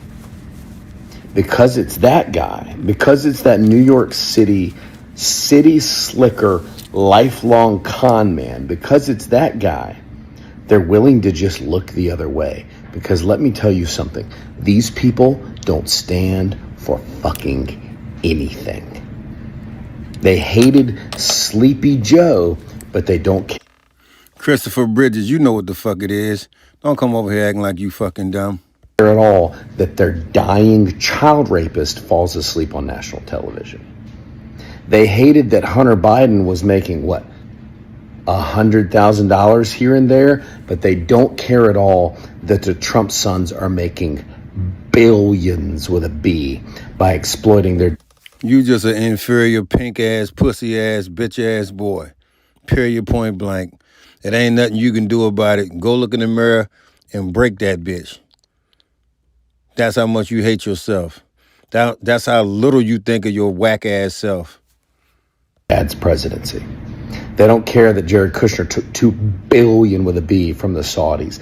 They don't care that Trump took $2 billion from the UAE for his crypto scam. They don't care that Qatar is giving him $1 billion jet, but they're still mad about Hunter Biden's laptop and that he took like 100,000. So Trump wants to put up signs in front of the Smithsonian that say, when you go into this museum, this is not an accurate depiction of U.S. history. You know, I remember when I used to teach history on fucking TikTok, 3 million followers, and then I transitioned into politics, and a whole lot of you chud motherfuckers were like, wish you'd stick to history, bro. Go back to history. Well, guess what? Now Donnie Diddles kids and his fascist authoritarian goon men are quite literally trying to erase U.S. history. Hey, surprise, surprise, this nation was built upon the genocide of Native Americans and the enslavement of African people. That is quite literally what built this nation. Combine that with gun violence from our fucking inception, then you get the United States of America.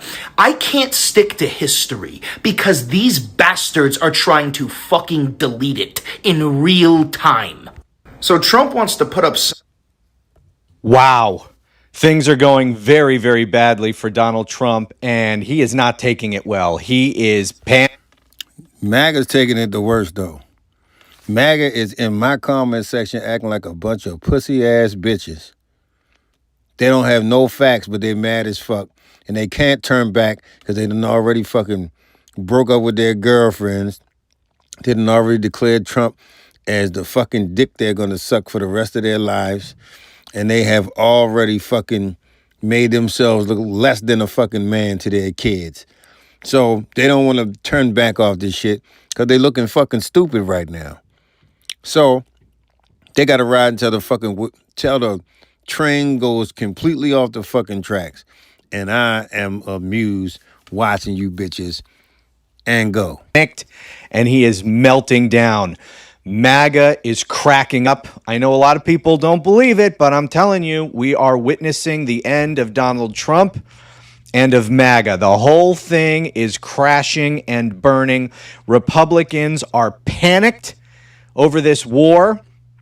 They're scared to death of getting wiped out in the midterms. And now they're panicked that Trump is I love the way I make them bitches cry too. Actually going to go forward with a ground invasion of Iran, and they are doing everything they can, I'm sure, behind the scenes and also publicly begging him not to go forward with this. I've got some comments from Nancy Mace that I want to share with you, and I think she speaks for what. Smash that like button as you come into the live stream, folks. We're trying to get them numbers up. Let's get to 100 likes. Let's go. Probably the Republican consensus on this, more. although it doesn't seem like they're all opposed to this war because we just see a handful of the same people who go on TV, defending Donald Trump and this war. But most of these Republicans in Washington, I guarantee you, want this to end yesterday. They're scared to death of this thing dragging on and of Donald Trump making it exponentially worse, which it appears that he may very well be about to do. But more importantly than Republicans panicking is that MAGA influencers are turning. And I've been covering this for a while. They have been turning, some of them since the beginning of Trump's second term, because the betrayal started almost immediately.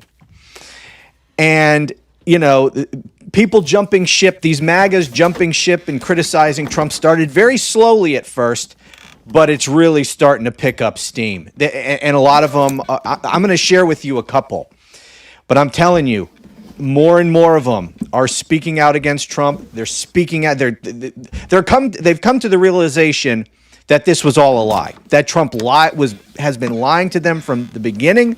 It's all been a con job. It's all been a grift. MAGA has all been bullshit, and they're pissed. They're pissed. So I got a couple of clips that I want to play for you of that. But let's begin with Nancy Mace. They had a classified briefing yesterday on Capitol Hill about the war effort, the illegal war going on with Iran. And Nancy Mace came out, and she's not the only one, but I want to focus on her here because she put out a series of tweets, and I also have a clip of her that I want to play. But here's what she said. Here's the first tweet she posted. She wrote, "Just walked out of a House Armed Services briefing on Iran. Let me repeat, I will not support troops on the ground in Iran. Even more so after this briefing." Next one she put up, "I will not support sending South Carolina's sons and daughters to war in Iran. I won't do it.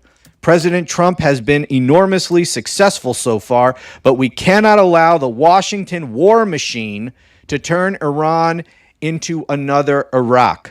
Now, let me comment on this because, you've got two different things going on, two different groups that are important inside the Republican coalition, and that is elected Republicans in Washington and around the country, really, but Republican politicians.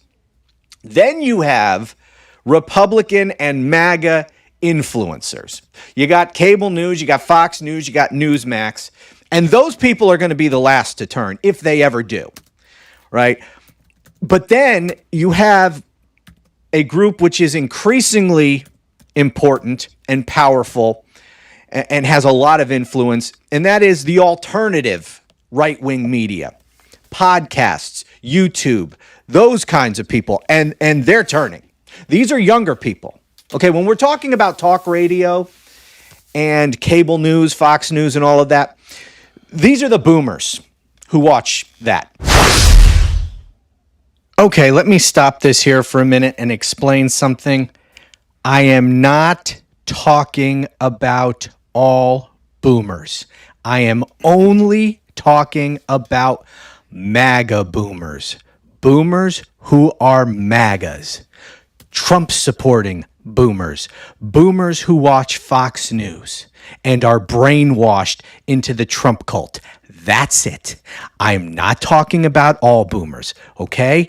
Want to make that very, very clear because I posted this video onto YouTube without this disclaimer, and there were a lot of stupid people on YouTube who didn't get the point. So I wanted to edit this video specifically for Facebook and any other platform you might be watching this on right now so that you would understand I'm not talking about all boomers. Now, that having been said, if I see any comments accusing me of generalizing about all boomers, I'm just blocking your stupid ass. I have no patience for stupidity. I have no patience for false accusations. Okay, we all on the same page here? All right, let's continue. And they are the most brainwashed, not because they're boomers, but because of the news and information, the media that boomers consume. Boomers, for the most part, that's your Fox News, that's your talk radio. And when you watch Fox News or listen to talk radio, that is 100% Trump propaganda. And that's all the boomers are exposed to. But the younger they are, the more likely they are to consume other kinds of content. The podcasts, the YouTube videos, Rumble videos, all of that stuff. Those are the younger people in those spaces. And those people, they're not full on board with the Trump cult the way the Fox News audience is, right? And people who consume podcasts and YouTube and stuff, they are exposed to different stuff. You're not exposed to anything when you watch Fox News other than Fox News. When you go on YouTube, when you go into the podcast world and on social media, other things pop up in your feed. You get exposed to other things. You get exposed to other point of view, even if it's just, on the right, but you're exposed to other right-wingers who are done with Trump, who are leaving the cult, who are pissed, who feel betrayed. And you hear that and suddenly you start to think. That's why the boomers, the MAGA boomers, are the most brainwashed because they just watch Fox News all fucking day long or listen to talk radio. They're not exposed to anyone questioning Donald Trump. But the podcast world is questioning Donald Trump, and a lot of them are turning. Okay, so you have the politicians, and then you have the MAGA influencers in social media and podcast world. The politicians, they haven't turned on Trump yet. So they don't feel that they can. And so you'll have people like Nancy Mace, and this is what they do. They want to criticize the war because they're scared to death of facing voters supporting this war, right? They're scared to death of facing voters in the midterms and have to defend supporting this unpopular and illegal war. So what they do is they'll say what Nancy Mace did in this last tweet. I will not support sending South Carolina's sons and daughters to war in Iraq, blah, blah, blah. President Trump has been enormously successful so far, but we cannot let the Washington war machine turn Iran into another Iraq. So this is her way of opposing the war, sending a... The reason the majority of racists in this country are white males from low-income brackets with low educations, simply put, is that they're pissed off because they couldn't win a race that was literally rigged in their favor, all because they were born straight white males. And if they don't have somebody to blame, eventually they'd have to admit the son of a bitch responsible for most of their problems stares back at them in the mirror every morning. But they'll spend more time obsessing over immigrants, blacks, gays, and DEI than they ever have trying to improve their own lives.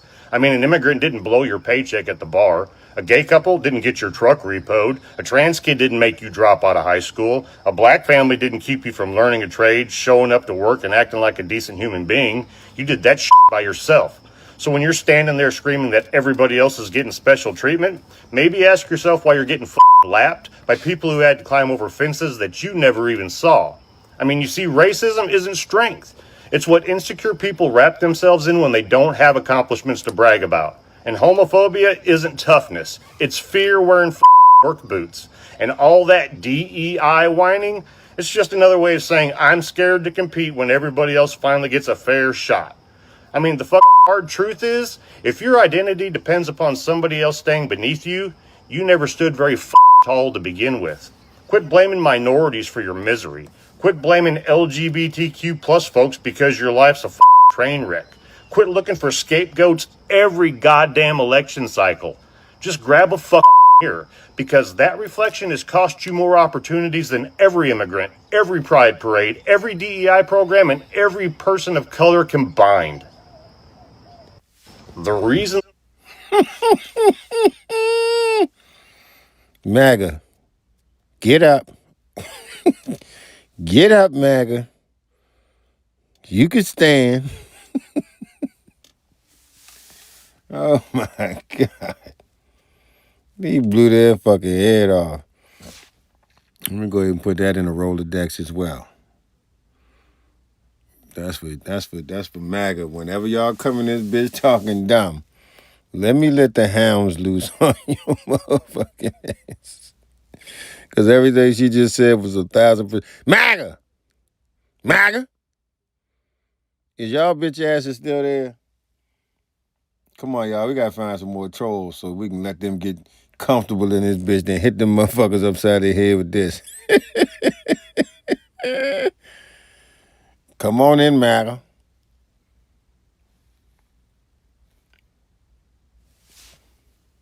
The majority of racists in this country are white males from low-income brackets with low educations. Simply put, is that they're pissed off because they couldn't win a race that was literally rigged in their favor, all because they were born straight white males.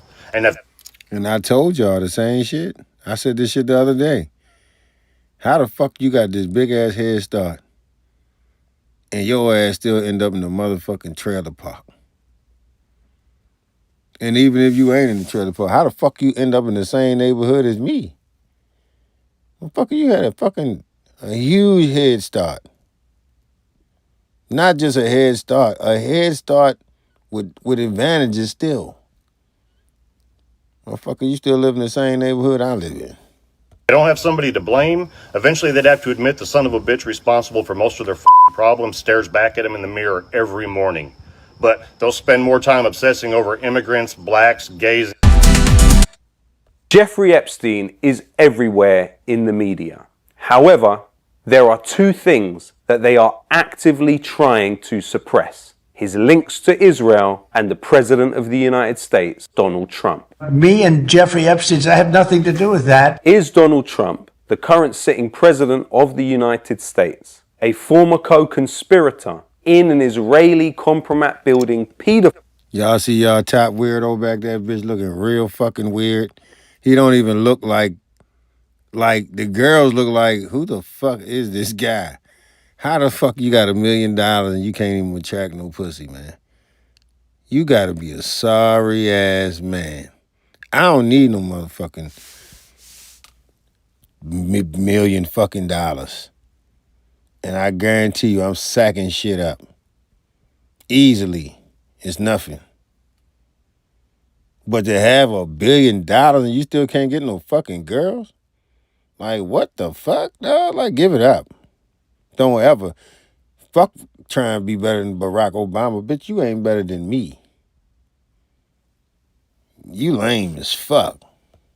Ring, which ensnared politicians, royalty, and celebrities for a foreign state. This is what you won't see in the media, and this is what they are not telling you.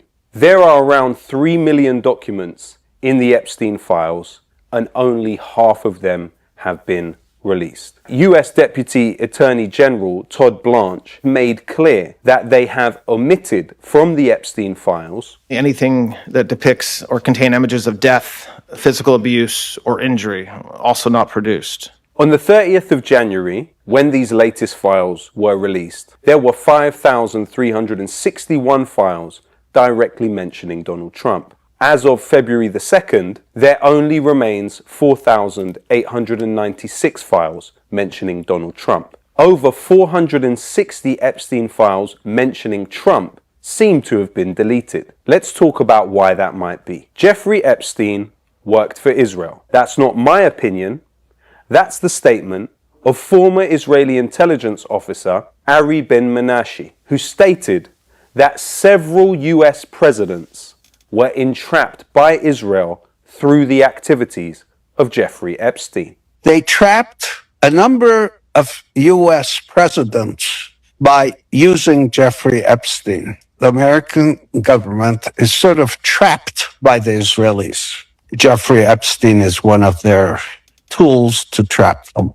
Epstein has also been described by his former best friend and mentor, Stephen Hoffenberg, as working for the Israelis. Hoffenberg claimed that Epstein had been introduced to notorious Mossad agent Robert Maxwell by Douglas Leese, a British arms dealer. Maxwell was in the House of Lords in this country and formerly was the owner of the Daily Mirror. He was also known to have sold the Promise software to the United States, which contained a backdoor allowing Israel to have access to classified US secrets. Hoffenberg is quoted as saying, Epstein had a deal with the Israelis to gather intelligence and information from people. Maxwell died in 1991, at the same time as several others connected to the Promise software scandal. The suspicious death of Robert Maxwell was met with a state funeral in Israel, attended by several key figures from the intelligence services and key political players. According to Stephen Hoffenberg, Jeffrey Epstein boasted about his new relationship with Robert Maxwell. Hoffenberg stated, Epstein told me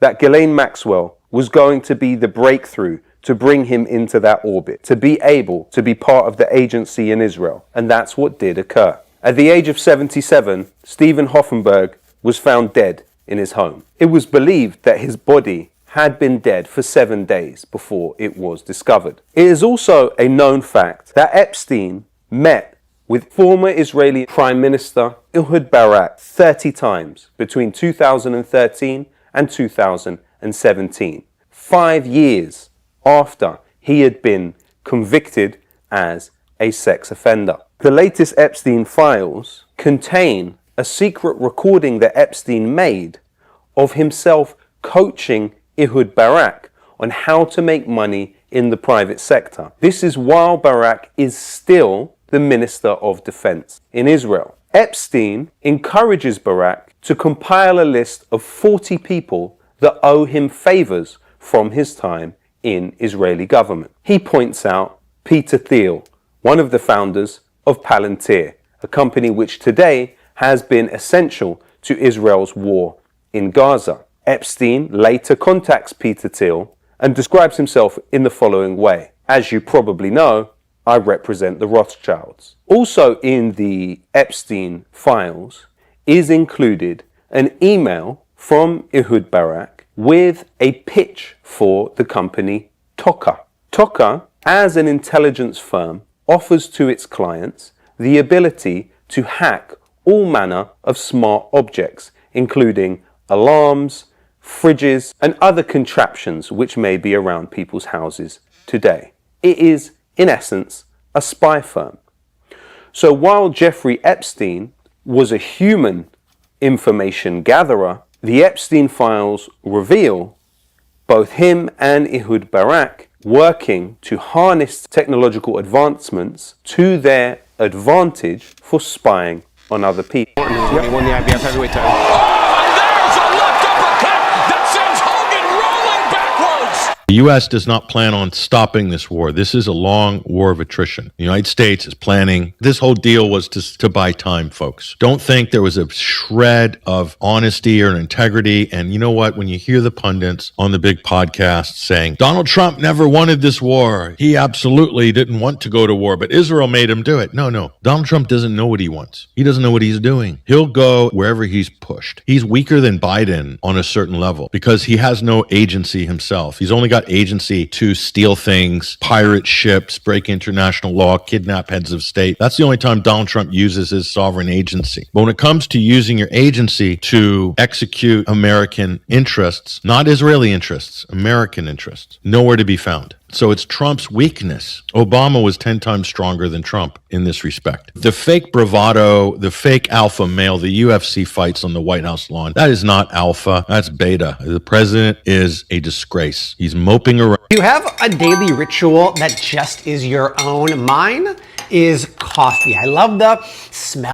Falling asleep again and starting wars, doesn't know why he started them, doesn't know what's going on. He's just BSing his way through like press opportunities. That's unfortunately, that's what we got. Hence, I don't have a lot of faith in the peace process. Let's be honest, folks. Israel can run rings around Washington. These guys are amateurs. The Israelis are pros. Do you know how many peace processes and deals the Israelis have presided over that the U.S. was running, that Israel absolutely bamboozled the United States over the last 50 years? Do you have any idea the pedigree? They can wreck and sabotage and undermine any ceasefire, any accord, any agreement. Just to prove my point, think about it. It took 2 years to put together the Iran nuclear deal, the JCPOA, under Obama. All the UN Security Council countries guaranteeing, plus the EU, all gluing it together. Israel found an opening and they got Trump in. Israel installed Mike Pompeo first as CIA director, then they moved him quickly into the State Department, whereby he front ran the unilateral withdrawal of the US from the JCPOA. Mike Pompeo, that was in 2018. Israel was able to very easily and quickly undo a 2-year planned agreement, international binding agreement. That's how easy it is with Trump. This president he's an absolute disgrace of a leader. And this week is just further proof he doesn't care. What kind of a president does foreign policy, not through the State Department, not through official channels, but posting it minute by minute on a website that he owns? The reason the majority of racists in this country are white males from low income brackets with low educations, simply put, is that they're pissed off because they couldn't win a race that was literally rigged in their fucking favor, all because they were born. Your biggest trace, your every outline. Oh yeah, yeah. Oh, we're all living in the past. Not poor because a child born in a food desert in the wealthiest country on earth receives SNAP benefits and free school lunches. You're not drowning in medical debt because an undocumented person needed emergency care under EMTALA and the hospital got reimbursed for merely stabilizing them and sending them on their way. You're not choosing between groceries and rent because 2 men or 2 women want to share a life together and they want their union to be recognized by the state as marriage with all the benefits of it bestowed upon them, like everybody else. You're not working 60 hours a week or 2 jobs because a trans person wants to feel comfortable in their own body in the same way that everybody else wants to feel comfortable in their own body, which is why people are allowed to get TRT and Botox. You're not stressed about childcare, stretching your grocery budget thin because a woman you'll never meet made one of the hardest decisions in her life about her own body for reasons that are, quite frankly, none of your fucking business. And you're not unemployed because a black or brown man or woman got a job over a white person in a field or industry that you can barely fucking pronounce. None of that moves the needle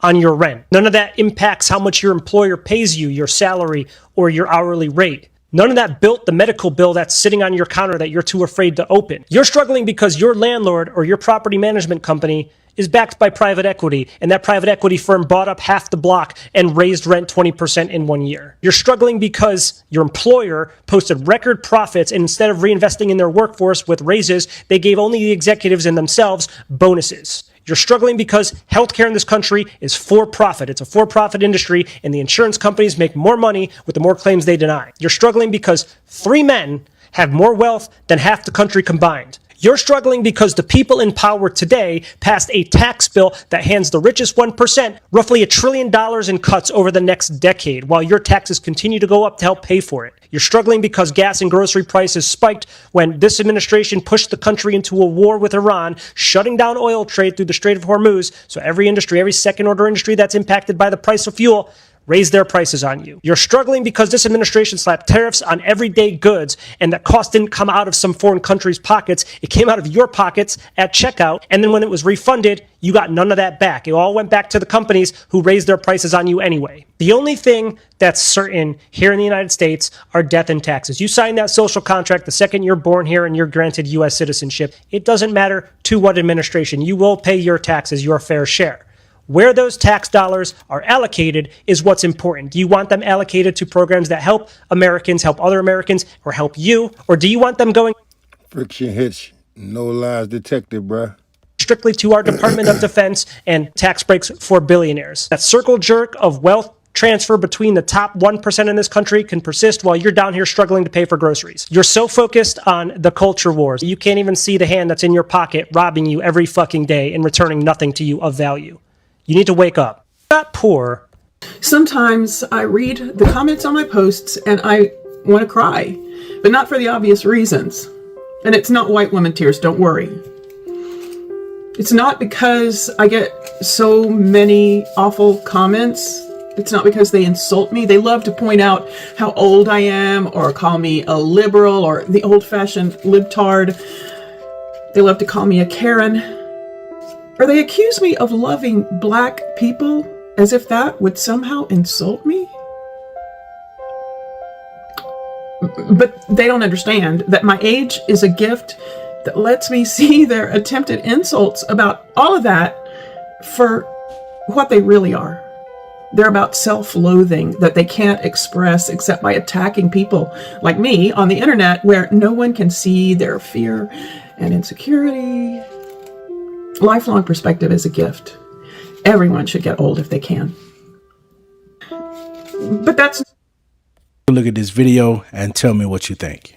Every single U.S. law enforcement officer that's been arrested for a sex crime in just the last week. I researched the intersection of policing and sexual violence, or when law enforcement use their power to sexually assault people, particularly women and children. So far this year, more U.S. law enforcement officers have been arrested for a sex crime than we've had days so far in 2026. These are just the ones that have actually been reported and arrested in just the last week. This police officer in Fairmount, Minnesota was arrested for sexual assault. This Colorado state trooper was arrested for sexually assaulting and strangling a woman. This Houston police officer in Texas was arrested for the aggravated sexual assault of a child. This Washington County correctional officer in Pennsylvania was arrested for child sexual abuse after he sent sexually explicit images of himself to a teenage girl. This retired sheriff in upstate New York was arrested on 55 state charges of possessing child sexual abuse material. This former police chief and teacher in Oklahoma was arrested for performing lewd acts in front of children. And this deputy sheriff in Tennessee was arrested for sexually assaulting a woman at a traffic stop. Listen, I don't have nothing to say. You explain. Do you realize how quickly we could be rid of this criminal piece of shit if we only had the political will in this country? We could get rid of him right now. Now, I know that's not going to happen right now, given the current makeup of Congress, but we have midterm elections coming up in just a few months, and come January, things could be completely different. And if we as the American people had the political will and expressed it in November in the elections and held the people that we elect accountable to we the people, I want to explain to you something that we could do. Because I hear all the time that the problem is our system. The Constitution is the problem. And I utterly reject that. It's so good. Anything Paw Patrol, we're all in. Paw Patrol! We're excited. Where's the best movie ever. Paw Patrol and dinosaurs, you can't go wrong. It is so fresh, very heartwarming. The biggest Paw Patrol adventure yet. The messages were spot on, the action was great, and the kids were just enthralled the whole time. 5 out of 5 stars. I was a little emotional. Yeah, so was I. This is amazing. It was her first movie theater experience, and it was wonderful. He usually doesn't last the whole movie, and he was super excited for this one. The Constitution gives us all the tools to get rid of Donald Trump right now. The impeachment process was put into the Constitution for exactly this type of moment, to deal with exactly this kind of lawless criminal president. We just won't use it. The tools are there. The problem is not the Constitution. Now, you could say that, well, the problem with the Constitution is that it makes it too difficult to impeach and remove a president. Now, with that, I will agree. I think it should be easier to remove the president. If we had a system that was more like these parliamentarian systems where they have votes of no confidence and they get rid of their leaders all the time if they're not, they're not cutting it. If we could get rid of presidents easier, I think we'd be a lot better off. Not only could we deal with someone like Trump more quickly and easily, but it would also prevent presidents from abusing their authority. If they knew there was a realistic possibility of Congress removing them from office if they step out of line, and it would serve to keep them in line. But we've never removed a president from office, ever, in our entire history. So no president really thinks that even if they get impeached, as Trump has done twice, Donald Trump represents half of all the impeachments in the entire history of our country. There was Andrew Johnson, Bill Clinton, and then Donald Trump twice. But never was one removed. So no president really believes that there's a realistic chance that they would be removed from office. The only one who really ever did was Richard Nixon, when members of the Senate from his own party went up to the White House and said, look, you need to resign, otherwise there are the votes to not only impeach you in the House, but remove you in the Senate.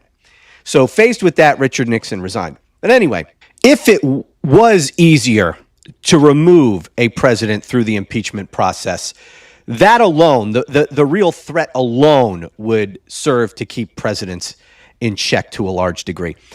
Anyway, the reason I'm bringing this up today is to show you what can be done. And what prompted me to bring this up is that I saw a post from Trump on Truth Social this morning. Let me bring it up here. Here is what he posted last night. He wrote, Jamie Raskin, a loser in life who worked endlessly during my first term to impeach me and failed miserably, wasting the country's money, time, and effort, will guaranteed be trying to do it again, despite one of the most successful presidencies in history. Blah, blah, blah, blah. I'm not going to read this whole friggin' thing. Anyway, so he goes on to say that Jamie Raskin should be expelled from the House. And he's saying it because he posted this post from Mark Levin, who was calling for Jamie Raskin to be expelled, which Congress does have the power to do. Congress does not have the authority. Members of Congress cannot be impeached and removed. The impeachment process is how Congress removes members of the executive branch and the judicial branch. In order to remove members of Congress, that's a different process. It's the expulsion process. Each house of Congress can expel its own members for bad behavior. And that's what Mark Levin was calling for Jamie Raskin to be expelled by the House. And then Trump was responding to that. Trump, or whoever it is that posted this, because we know it's not just Trump who pretends to be Trump and posts on his Truth Social account. Oh, by the way, I saw another video this morning about this. Some big account put this up, and it was framed as one of these, Trump panics in the middle of the night kind of kind of a thing, and they were claiming that Trump was up all night panicking about being impeached, and that's why he was attacking Jamie Raskin, which I think is kind of ridiculous, because if you'll notice the time on this, if we scroll down, Trump posted this at 7:50 p.m. Not exactly the middle of the night. Now, Trump is oftentimes up in the middle of the night rage posting, but this was at 7:50. And again, I don't think it was because he was necessarily panicked about impeachment. I think that he or whoever it was who posted this on his Truth Social account saw this post from Mark Levin and then just, went with it. Anyway, so I want to explain to you what could be done. And the reason why this reminded me of this is because I've been thinking about this for a while. Because we could remove Trump and his entire administration and replace him. And who I would like to see him replaced with is someone who understands at a very fundamental level the Constitution and could lead us through a process of hopefully amending the Constitution, certainly putting in place reform laws to constrain the power of presidents in the future to prevent someone like Donald Trump being able to do the things that he has been able to do. And I can think of no one better than Jamie Raskin to do this. He is a constitutional law expert. I think he was a former constitutional law professor. I've listened to him for many, many years. He knows his stuff. He's a serious guy, and I think he would be great. And so this is how we could do it. If, again, we had the political will. I'm not expecting that this is going to happen like this, but this is what we could do. All right? And I'm tired of people just throwing up their hands. Oh, there's nothing we could do. No, if we had the will, this is what we could do. So assume that the American people have had it with Trump, and there's a blue wave that sweeps Democrats to power in the November elections. In January, there's a new Congress. We can impeach and remove Donald Trump. Now, at most, Democrats would have maybe a one-seat majority in the Senate, which of course is not enough to remove Trump from office. You need 2/3.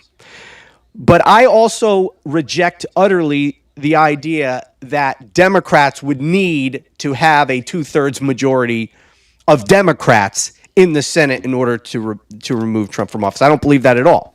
The assumption there is not a single Republican would vote to convict Trump in a Senate impeachment trial. I reject that. In the last impeachment trial, 7 Republicans voted to remove Trump from office. And if Republicans get their asses kicked in the midterms, the political calculation for these Republicans could be completely different. And I'm telling you, believe me when I tell you, most Republicans in Congress hate Trump.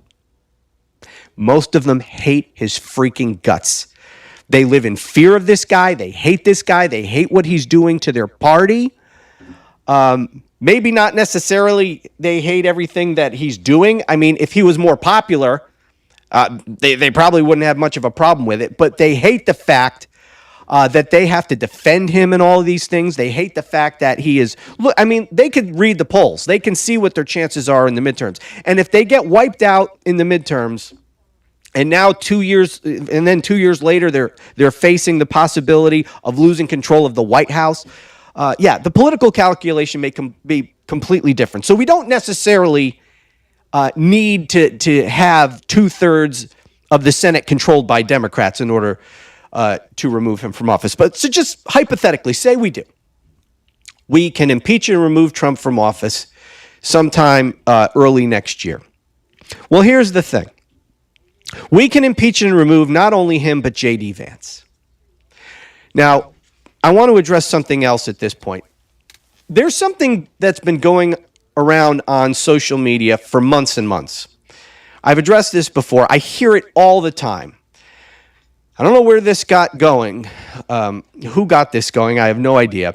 But people think that Article 2, Section 4 of the Constitution allows us to impeach Donald Trump, and if we impeach and remove Trump, his entire cabinet goes with him.